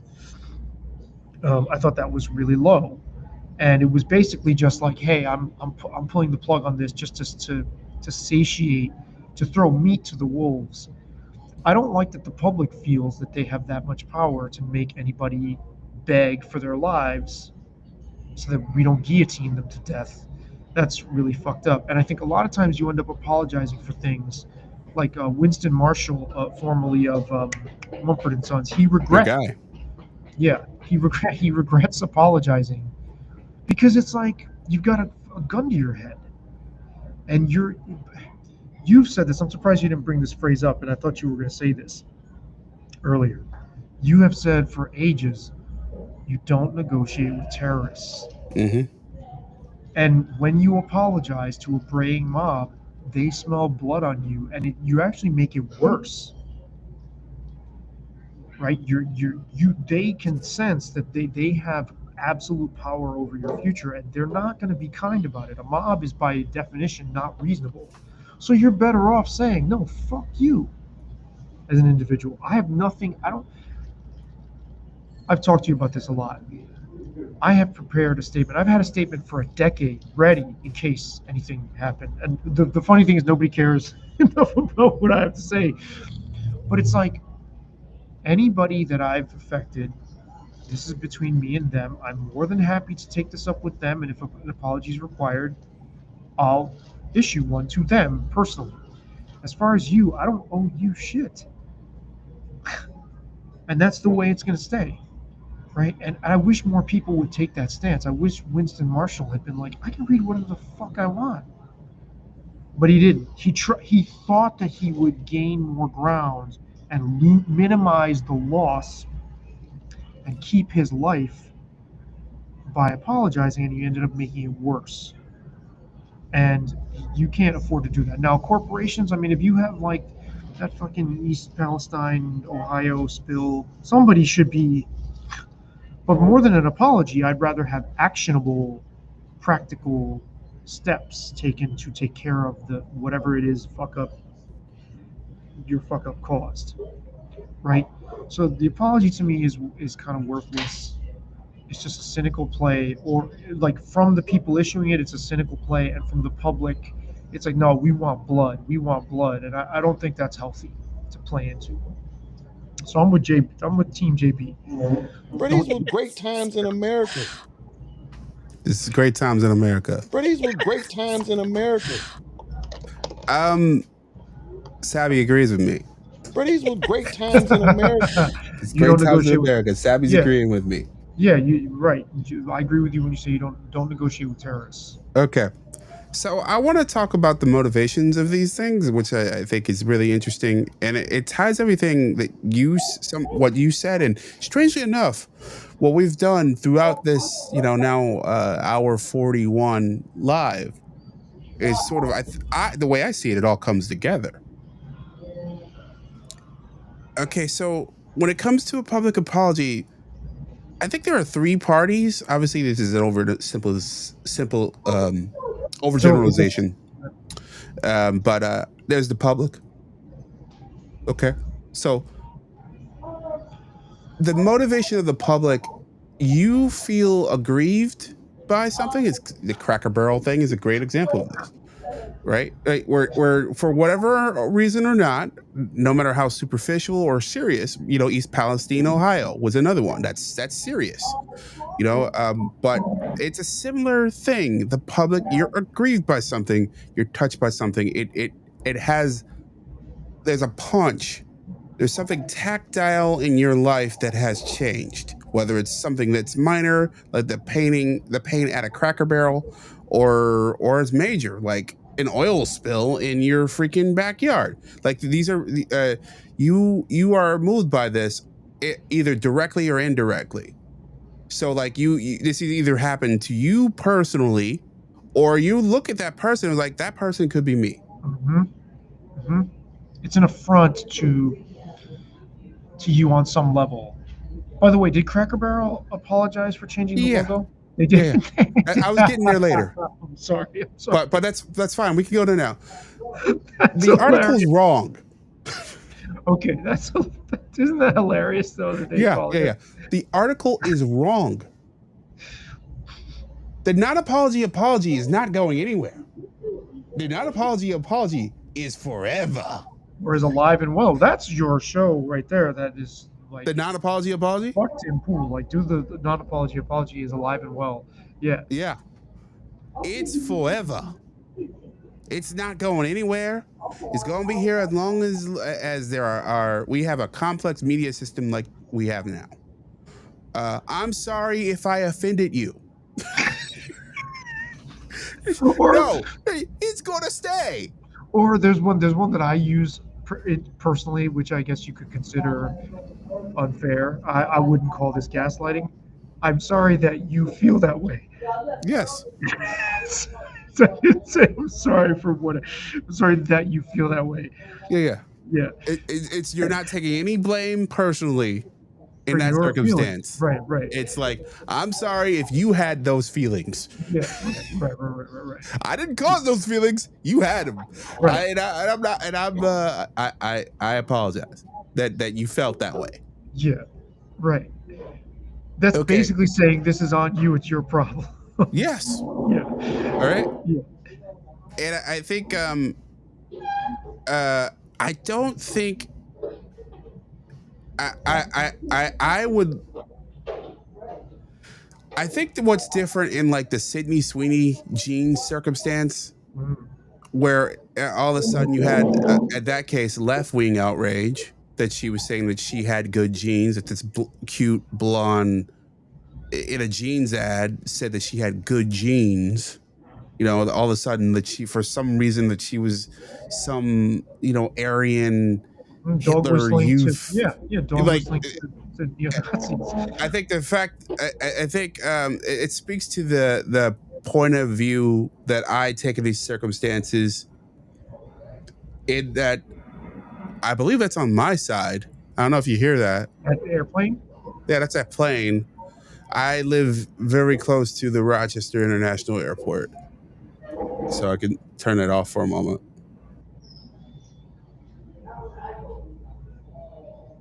It's not. It wasn't bad. It was. I hardly heard it.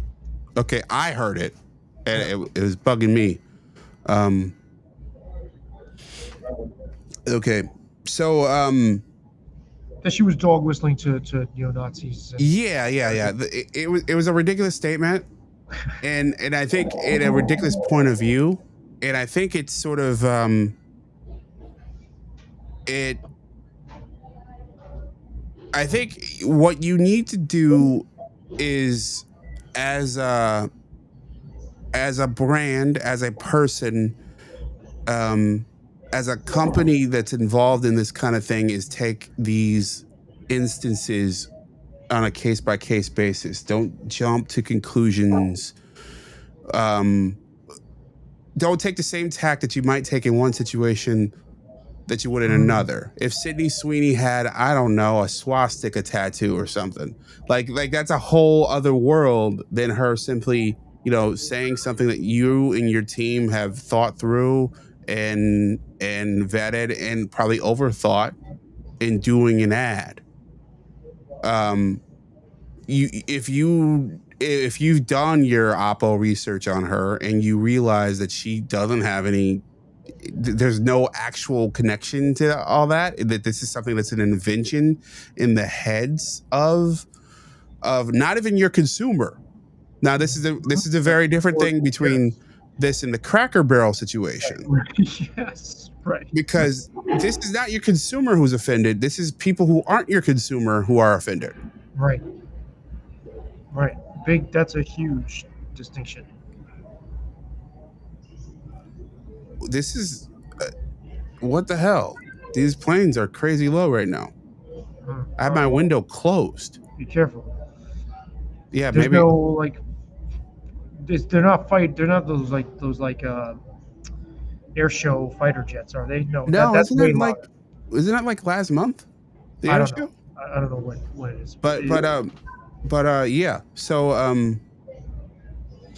So like if this is an external fight against you, I think you have to be like aware enough to understand the big picture of the situation you're in.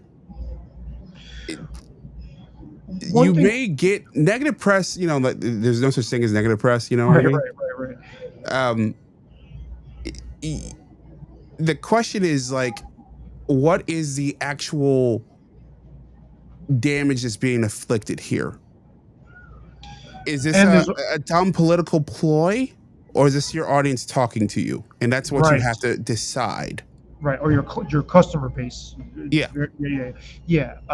Because your customer and your audience are different. And also, one thing I see over and over that people make the fatal flaw or the fatal mistake of doing is don't apologize.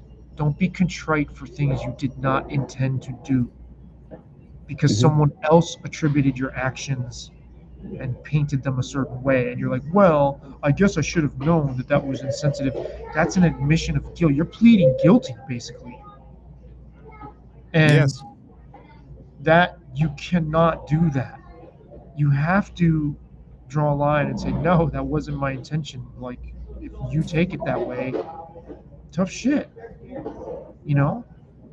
And you can't blame people for something they weren't intending to do. Yeah, and you know, now we're in this, even the vibe shift, whatever, or zeitgeist change, whatever. Like, we're still in the residual comet trail of this idea that people should be aware of things that they had no way of being aware of. You're hammering white people to death, saying, "Oh, you wouldn't know, you wouldn't know, you wouldn't know. Oh, by the way, you're supposed to fucking know." Yeah. So when I decide that you've crossed the line, even though you weren't aware of it, you better be fucking sorry. It's like, wow, that's really, how can anybody live up to that? So I think what you end up, they can't, and that's the point. Right, because It, it's kind of like Cersei in Game of Thrones being like, shame, shame, while she's naked, being like walk through the streets of King's Landing. It's like she's not. There's nothing she could do in that moment that can stop the septa from saying shame and her being flogged and being stuff being thrown at her, because it's sort of like, no, judgment's already cast. Like Mhm. it's not when you get to that point, it's just punishment. Mm-hmm. Yes. Yeah. The trouble is, and I think this gets back to the other part of this. Well, there's two. I kind of jumped around, but the media is just, we just sort of feed off this, and we ride whatever we can to more clicks and more viewers and more listeners. It's not a matter of truth in or having perspective. You hope that some of us do within it, but for the most part, most of us don't. Most of us are just reacting and riding the wave, and others are exciting the wave, inciting Mhm. the wave. We want this. We want to drive this kind of traction, because it inflames everything and gets more people clicking and watching and listening and reading and all that stuff. Well, in the absence of having a healthy parasocial diet in your life, you will stoop to being part of a mob just to feel like you belong. Yes, and but no, stoop to. You'll I people will go to disagree. whatever, people will go to whatever's available to them to feel like they belong. And I think I wonder if this is happening too. I wonder if the rise of parasocial communities Mhm. has dampened the desire for public stoning. I think that's, I wouldn't say dampened, but certainly changed it. That kind of gets to where I was and what my reaction was there, in that, like, we are a part of these groups. We always were. They're just more powerful now and more plenty. Like we are a part of these parasocial groups. Like these relationships always existed. They're just more powerful than they used to be. Mm. Can you elaborate on it a little bit? Okay, so all right, take my street. That is a relationship. Mm-hmm. That's a subgroup of people who live in on my street. We share a certain experience. There's a, it's a pretty street. It's got these giant 100-year-old trees that sort of, that arch over, and we share a lot of the same problems, and we exist in the same space. Mm. All right. Whether it was 10 years ago, 20 years ago, or 100 years ago, people did that where we are. All right. Whether it was a podcast, a newspaper, a teen beat, or the people who saw the town crier in the middle of the square a couple hundred years ago, like people got gathered around media and storytellers and formed relationships. And also fandoms were Yes. doing that long before there were internet enclaves. Yes. These things are, there's nothing new under the sun. Right. I should ring a bell every time I say it. Right. But there's nothing new under the sun. This is a repeated, like the first stories were people who painted on cavemen walls and of caves and gathered around fires and talked about their day. And you know what? There are people who looked forward to hearing that, and those people were fans. And closer to home, and there were people appointed in communities to be storytellers. Yeah. And Go ahead. Which I would imagine was always considered a really profound gift, because humans have such an attachment to, I mean, according to Salman Rushdie, it's the first thing as a kid wants besides being fed and hugged and sheltered, right? And loved. It's right? being told a story. Yeah, right. So that's what he said in his masterclass commercial. But sure. Which, I mean, I think, but closer to home, the yellow journalism era that you are fond of speaking of, I never thought of it this way, even though you've explained it. They were creating parasocial tribes on purpose. Yeah. Like, you followed a broadsheet based on your sort of outlook, and they wanted to have people cluster in a certain point of view. So, like you said, nothing new under the sun. So like, oh my god, polarization, and oh my god, online isolation. It's like, no, they were trying to do this before with the printing press, you know. So polarization was not an actual thing, not a real thing, or like it didn't happen back then. Like we aren't, you know, like it was as if we didn't slice and dice ourselves till back then. I mean, there are those who believe that we shouldn't live in groups that are larger than 150. Mm-hmm. And because that's kind of how humans are healthiest. It's the maximum capacity for what we can sort of, that's the argument. Dunbar's number. Yeah, and I find it compelling. I mean, I think that's why I think being online and being super popular drives people crazy. But I mean, sports teams are parasocial. Without a doubt, that's one. And even that reminds me of something really interesting that Mark Cuban was talking about. In his sit down with Gilbert Arenas. Okay. He was talking about how things have changed, and I think this fits in with this larger conversation. Is that it used to be that you'd go into an NBA arena and you would see the home team colors and you see the colors of the visiting team, but it was overwhelmingly the home team colors. It's not like that anymore. Yes, you see a lot of the home team colors, but it's not about the home team color. It's about a player. Mm-hmm. It's about an individual. Mm-hmm. So you will go places, it was just Kobe or just Luka or Giannis or whoever. And I think that's what we've seen media-wise, where it's like, it's Glenn Lowry. Mm-hmm. You know, it's Barry Weiss. It's Chuck Todd or whoever it is. Mm-hmm. It's that show. Lots and lots. I mean, there's 31,000 flavors of. And there's more than ever before. Right. You know, there's us right now. Mm-hmm. So I think just the volume of the parasocial relationships have changed, not the nature of them.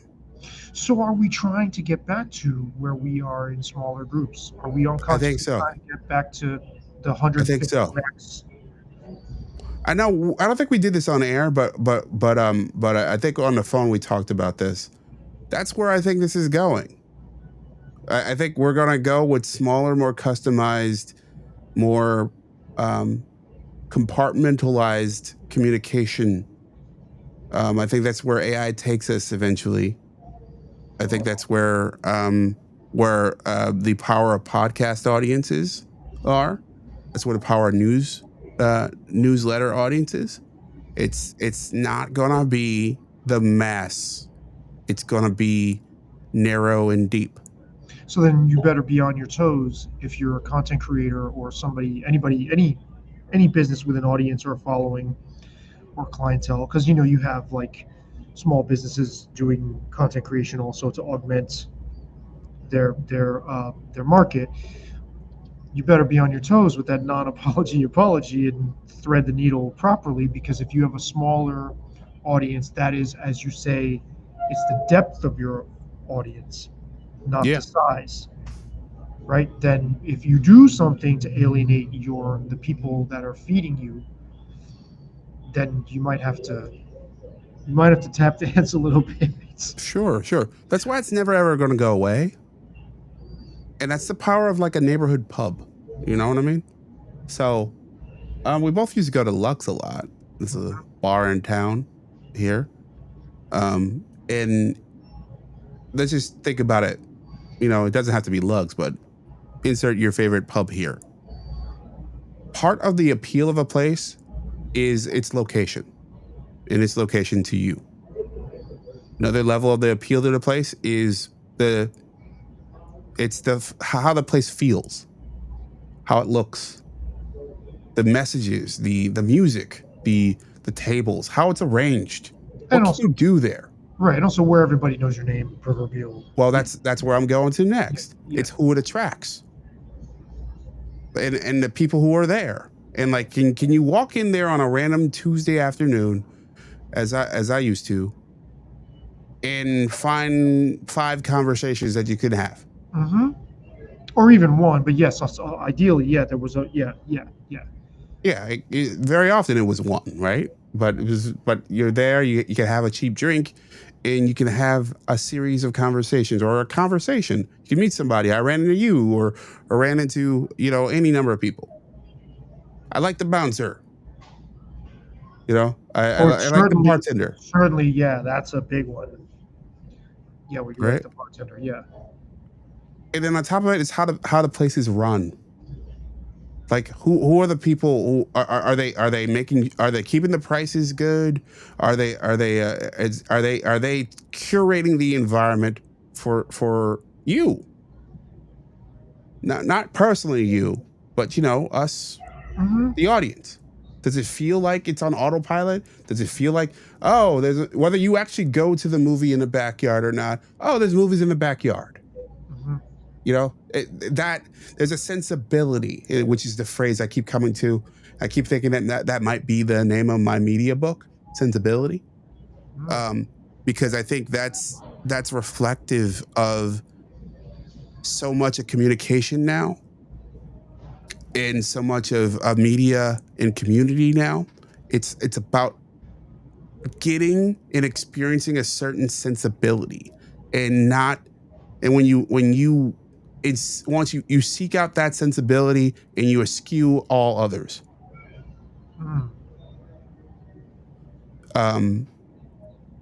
And so that's what's happening with media. That's what happens with all our parasocial relationships.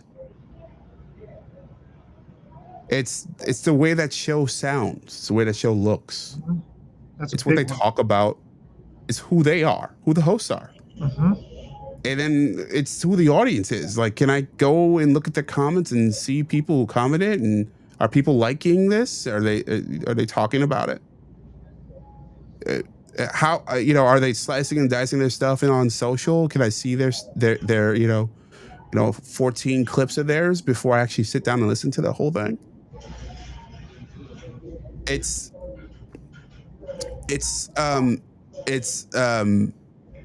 how audiences flow now. It's how communities flow now. It's how information flows now. Which does bring me all the way around to the non-apology apology. Because since everything is so sliced and diced, you can't possibly apologize completely and satisfy everybody. No, absolutely not. Hence why this thing will while the non-apology apology will never go away. You have to know that it's more like, it's less about whether you can reach everybody and have everybody be happy with you. And it's more about, can I keep my people happy with me? If you know what I mean. Of course. So in the terms of the Sydney Sweeney thing, if the people who are complaining are not your customer, they're not your end user, then apologizing, like, there's no, like, there's no value added to it. There's no utility to it. There's no point. It doesn't serve you at all. But if it were teenage girls, if it were, frat boys, if it were whoever you classify as the American Eagle audience is, if they're like, oh my God, I know her, then I think you take a different tact. Well, and also, if American Eagle had apologized, I'm sure they discussed this and knew this, their audience, their market, their clientele would have been pissed for doing it. Well, that's the other side, right? As we have more of these parasocial relationships, as we have more of these tribes that we're a part of, and discourse online and discourse in between ourselves, of course, like, you have to take that into account as well. So it's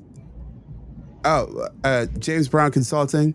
You want to hear from me? Hey, Mark Cuban, I'd love to hit you up for a job. Yeah. To work with, work with you once. It's one of these things I could go on about for a very, very long time. Yeah, we'll have James guide you through if you step on it, step on a landmine. Yeah. Guide you through how to proceed from there with your skin intact. Yeah, I'm working on some diagrams and some frameworks on this kind of thing. It's the way I see the world, and try to articulate it. So, I mean, we're moving into a space where if you anger the outside world, it can really embolden you within your audience. They can really be unified and rally behind you on that. However, if you trip over something, some sort of wire that your small micro niche audience is upset with you about, then that requires something much more, I guess, complicated, which again, James is for hire for that too. It depends on your, you're correct. It depends on who you're offending, actually. Who's really the people who are upset here, and whether they matter. It's your day-to-day. Honestly, if you are, okay, Donald Trump is not very popular in New York State. If he pisses off New York State residents,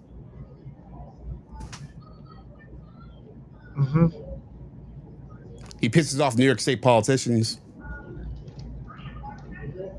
Like, you would hope as president, you wouldn't think that way. You'd hope. But in reality, doesn't really matter. And vice versa. If you're Joe Biden and you piss off Alabama. Yeah, but if you're Trump and then you piss off MAGA, that remains to be seen. That's the other thing, right? And that gets back to the whole Democrat podcast thing from earlier. There is this less of a willingness, and I think it's largely because mainstream media is so friendly to the left, and it's so controlled. Like if I've interviewed many politicians. It's rare that I get an hour with a politician. Working in mainstream media, you just don't. Like sometimes, there are a few shows that get that, but most people don't get that. Well, and if they do, is it even a real hour of substance? Is it scrubbed to the point where it's... Depends on the person, but yeah, look, I think there's a certain amount of media training you're dealing with. Yeah, I mean, I saw Cory Booker on MSNBC or something while I was in New York, and I was like, wow, he looks like a meth head. His eyes, like, totally not related. But I mean, it's like, what would that guy do under the magnifying glass of a real long form conversation with his eyes like beaming like headlights, like he's Yeah, it's real interesting. I haven't really seen him gone deep like that, but interesting you brought it up. One of the worst political interviews I've ever seen. Wes Moore. Okay. He's the governor of Maryland. Okay. He was on ABC News, and they asked him about his Bronze Star and why he repeatedly lied about getting a Bronze Star. Oh, wow. On national TV, on local TV, over the course of 15 years. Wes Moore is one of the, he's one of the top prospects for running for president of the United States. A lot of people think he's kind of like Obama-ish. I think it's just because he's a black, articulate politician. But, and look, he seems to have some talent for it. But man, it was like, dude, all you got to do is say I screwed up. The question that he has is the question that we've been talking about. Does his audience care? What did he do? Did he lay into the person for asking him about it? He tap danced. She asked yes or no questions in tap dance to the degree that it felt like she actually gave him a pretty imposing interview where it was like, but no, I didn't ask that. I just asked why if you're on Stephen Colbert's show and Stephen Colbert says you have a Bronze Star and you don't have a Bronze Star, why wouldn't you say, I don't have a Bronze Star? Is a Bronze Star like a military medal or something? Yeah. I think it's for valor. I think I don't know that for sure off the top of my head, but it's a top medal. Why lie about it?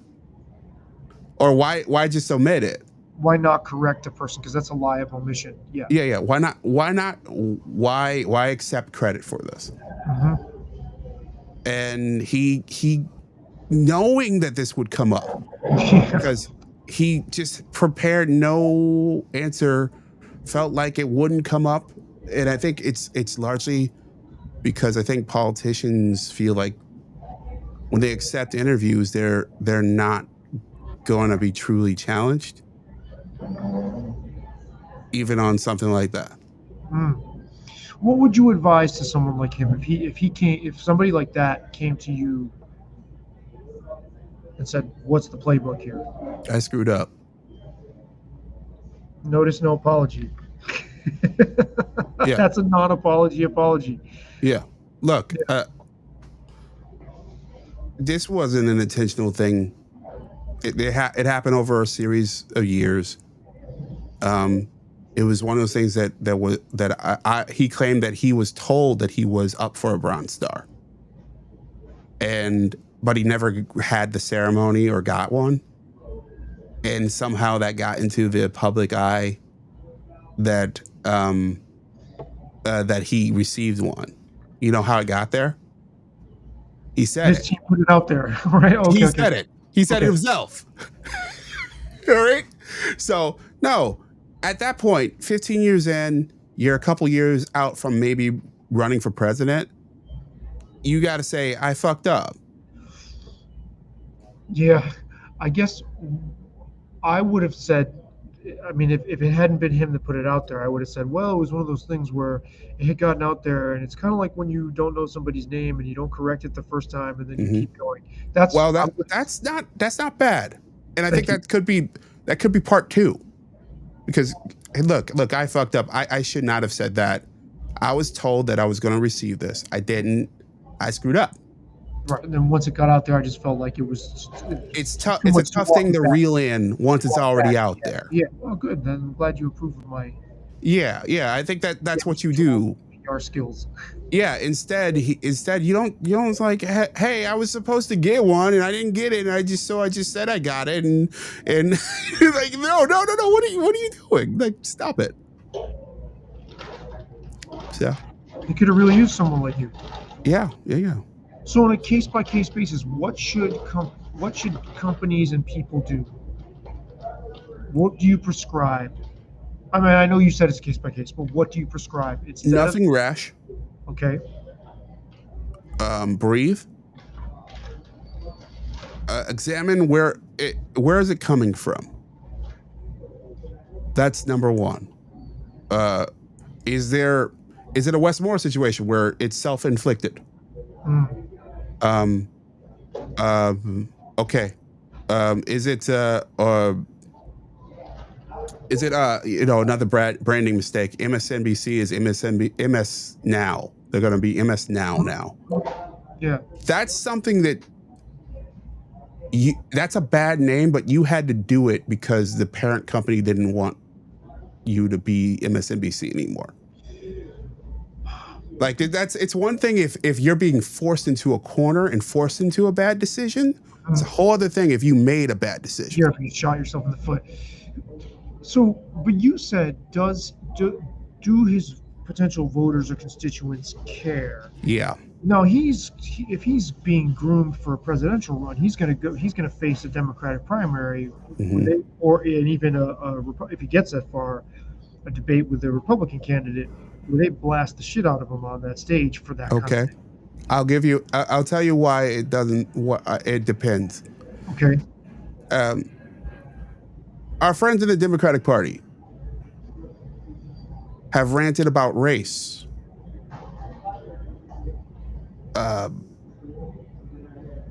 Incessantly and increasingly over the last decade and a half. The former vice president, Kamala Harris, repeatedly called then a former vice president, now former president, Joe Biden, a racist, repeatedly. In campaign speech after campaign speech, live on stage, in debates over his stance over busing, back in the 1970s, I think, and I think also there was another vote a little later as well, and they didn't give a fuck. Okay, and I mean, she obviously ended up on his ticket, so yeah. So she ended up on a ticket of a racist, like, like, yeah, like, look, I think this is a selective, and I think this is with any parasocial relationship. There's a selective outrage. Sure, and there's a high threshold for what people are willing to tune out before they will drop off your bandwagon. Yeah. Like you already, they're going to tolerate a lot more. And, Yeah. and it also depends on whether your mistake or whatever you'd call it, your what's the word I'm looking for? Whether you're what's the fucking word I'm looking for? Anyway, whether it contradicts your brand or not, whether it contradicts what your audience sees in you and then what they want from you, right? So like I don't know, Ben Shapiro coming out as gay is going to be an outrage to his audience. Sure. That contradicts everything they think he is, everything they turn to him. And it's very much a us versus them kind of thing. So it's everything us as a group, because yes, it's a series of individual decisions, but it's usually a clumping of, it's a group. It's you go on like a Bill Simmons subreddit, which I did once, or you who now because I started following, and I think they started following me.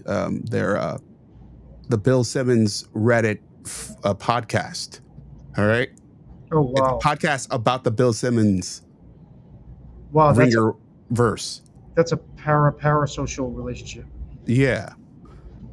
And what you see is like constant shit talking about Bill Simmons.